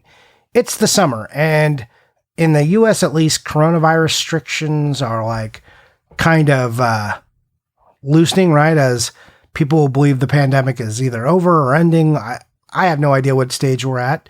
But people are going out and about and traveling. So we get to this point, and this is where the point where collectibles start to go down because people's budgets start to get eaten by travel. And all these people have been cooped up. So a lot more people want to travel if they can. So they're just taking that money and they're not putting it at collectibles right now. They want to go places. And I can't really blame anyone for wanting to go places. And maybe you're going to have to cash out a few Charizards to buy a house because the housing market is on fire. Oh my God, the housing, like, oh man, Pokemon cards are stupid. Oh my God, housing is the worst. What happened? The best video game investment was having a house to store my video games in, Johnny. Yeah, it's basically the big thing I bought. Johnny, my in-laws have been here for 8 days, which means no games. I played Mahjong for 2 to 4 hours a day for 7 days straight. I mean, Mahjong is pretty awesome. Yeah, Mahjong is pretty awesome. I do play for money with my family because they won't not play for money, which is fine. I took about $80 from my mother-in-law. I mean, like, would you play poker just for fun? You want to play for stakes. I understand. Yeah, it makes sense. Do you play Mahjong in Cantonese or do you use like bullshit American terms, Johnny? Oh, I bullshit American terms, and I'm terrible at it. And like usually, I'm looking at the computer ones and it's doing f***ing terrible. You know, I'm not. I enjoy it, but I don't know what the f*** I'm doing. I'm not trying to sit here and say like, oh, I'm a competent Mahjong player. I am definitely not. That's like watching Go. Like Go is awesome, but I'm not a good Go player. I can't even wrap my head around Go, Johnny. We're getting too after dark. I'm about to start telling you how I'm trying to learn how to play chess and failing. Okay. Well, just move it on. Did you got no video games because you were playing Mahjong, which is a game that's very rare for the Nintendo over in the Famicom. It might even be the rarest licensed NES game. The rarest. Stadium Events is bullshit, and it's a freaking renamed game. Mahjong is a totally original game, licensed by Nintendo. 72 Mahjong. pins, came out in Hong Kong. You guys don't have it. Braveheart actually has it, and he's listening to this podcast. All the rest of you don't have it. Get out of here, Scrubs. Yeah. Can you please cue the Scrubs music right now? I'm no Superman. Done. I just edited that in. You meant the TV show? I don't know what you meant. Yeah, I'm no Superman. That's how that one goes. All right, perfect. That's exactly what I meant. Thanks for giving me editing work. I already love bleeping out all the curses. Oh, and I've dropped some bombs on this one, so you have a nice time. Great. Love you, Tyler. You are the best. Johnny, Where can I find you? It's been 2 hours and 5 minutes now. It has been a bit. Yeah. You can find me on Instagram occasionally, on Video Game Sage. Oh, I want to shout out Casual Cart. I was like, I didn't get any art. And then he drew a very funny Harry Potter mech to make me feel conflicted about the art. So that's. Are you shouting him out because Casual Cart on videogamesage.com expressed happiness at being shouted out? He did, and now he can be shouted out again. And I thought that, the fact that he knows that I hate mechs and I love Harry Potter, and he mushed those two things together, was just comeuppance for me whining, and also him perfectly illustrating that he listens to the show, and I thought that was beautiful. So that was chef's kiss. Nicely done. Mwah. So, yeah. Videogamesage.com, one of the places you can find me, default Gen, default GEN, otherwise Instagram. Maybe I'll post soon again. You can find me at Johnny_Iucci. Also, if we've said it a few times, but you can join our Patreon for as little as $2, as much as $6. You can hang out with a bunch of great, knowledgeable, super good collectors. And also, if you're in the $4 or $6 tier, you can get some bonus After Dark stuff, which we've alluded to. And that's at patreon.com/collectorsquest. And our other host who isn't here, you can find him at the Art of NP on Twitter, because that's mainly where he hangs out. But he did change his Instagram handle so we can start merging his brand. And you can find him now at the Art of NP. So if you were following Archon 1981 and you saw that name change, that's him. That's who the Art of NP is, if you didn't know right off the top of your head. So I didn't know that he changed his Instagram name, Johnny. Yep. That is some great brand convergence. Something I've been telling him to do, he's like, I want to keep it personal. And then he just stopped using Instagram, which is the thing I told him would happen. And then it finally came to fruition. So 1, I'm glad he did it. 2, I think it's the right choice. And 3, I got to be right. And these are all things I enjoy. Hey. All right, guys. That's it for the show. We'll talk to you next time. Bye. That is our show. I know someone already sent me an email, but Hydlide was released in 1984, not 1983. And no, there is no gatefold Terminator. Terminator's not even a light gun game. Terminator's like a 5-minute long platforming action game. 100% T2 is the other Menacer game. I have no idea what Johnny's talking about. Maybe he'll post on Instagram if he figures it out. Thank you to the patrons. I am feeling a little under the weather. I am not going to shout out everybody's name right now, but I will read them out very respectfully.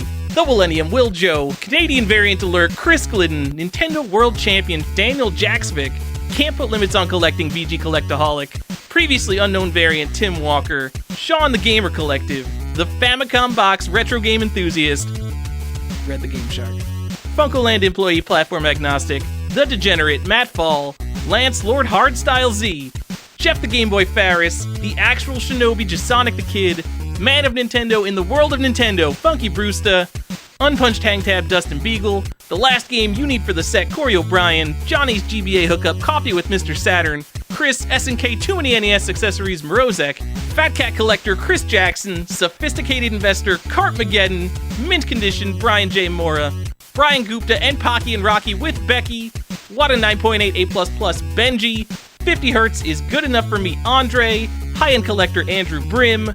Oh, wait, Richard Patron #1 voting. You're supposed to be first, because man. I messed up. Richard, patron number 1, Bowden, our very first patron. Supposed to be first. Sorry. Zaventorian. He knows all 97 Nintendo games. Tom, obscure variant chaser Chase. Tex, who collects for Jaguar. The Promoter, Retro RPG Podcast. The other guy who collects Korean releases, Peaceful Games. Nick, the video game database Morgan. Michael, posting in the Discord right now, Chiaramonte. Lateral Movement, who's got a Donkey Kong kill screen coming up. Video game art collector because games are art, Justin Chichillo. Red Pyramid Thing, Jonathan Shados. Jim Jacobs, world record holder of Best Collection. Jeremy Jarvis, here for the Pog Talk. Don Libby, the hero of time. Derek Lauer, who made me edit this show. David Green, he's got that on vinyl. Still finding deals in 2021. Colton Murphy. Brandon Rogers, whose favorite episode is the wrestling episode. The actually rare Bird Dog Gaming. The official seal of quality. And the official seal of quality. Andrew Gill Selector? Andrew Jill Selector? Dude, you guys tell me again how to pronounce it. Getting the full PS2 set because Stephan won't. All caps. Keeper of the Zelda variants, 0x Defcode. Sean, the video game Illuminati LaCroix. Homebrew Mastermind, Nick Ryan. Joseph Rogers got 50,000 on Double Dragon. Joe actually plays his games, Champ Pity. My childhood PlayStation idol, Game-Rave.com. The Philatelist, Dork Overlord. The Xbox Authority, Danny Gomez. Daniel McArdle, who thought this was the Retronauts Patreon. Corhagen does what Nintendo don't. B-Nugs. B-Nugs. And Andrew actually collecting N-Gage O. Thank you guys so much.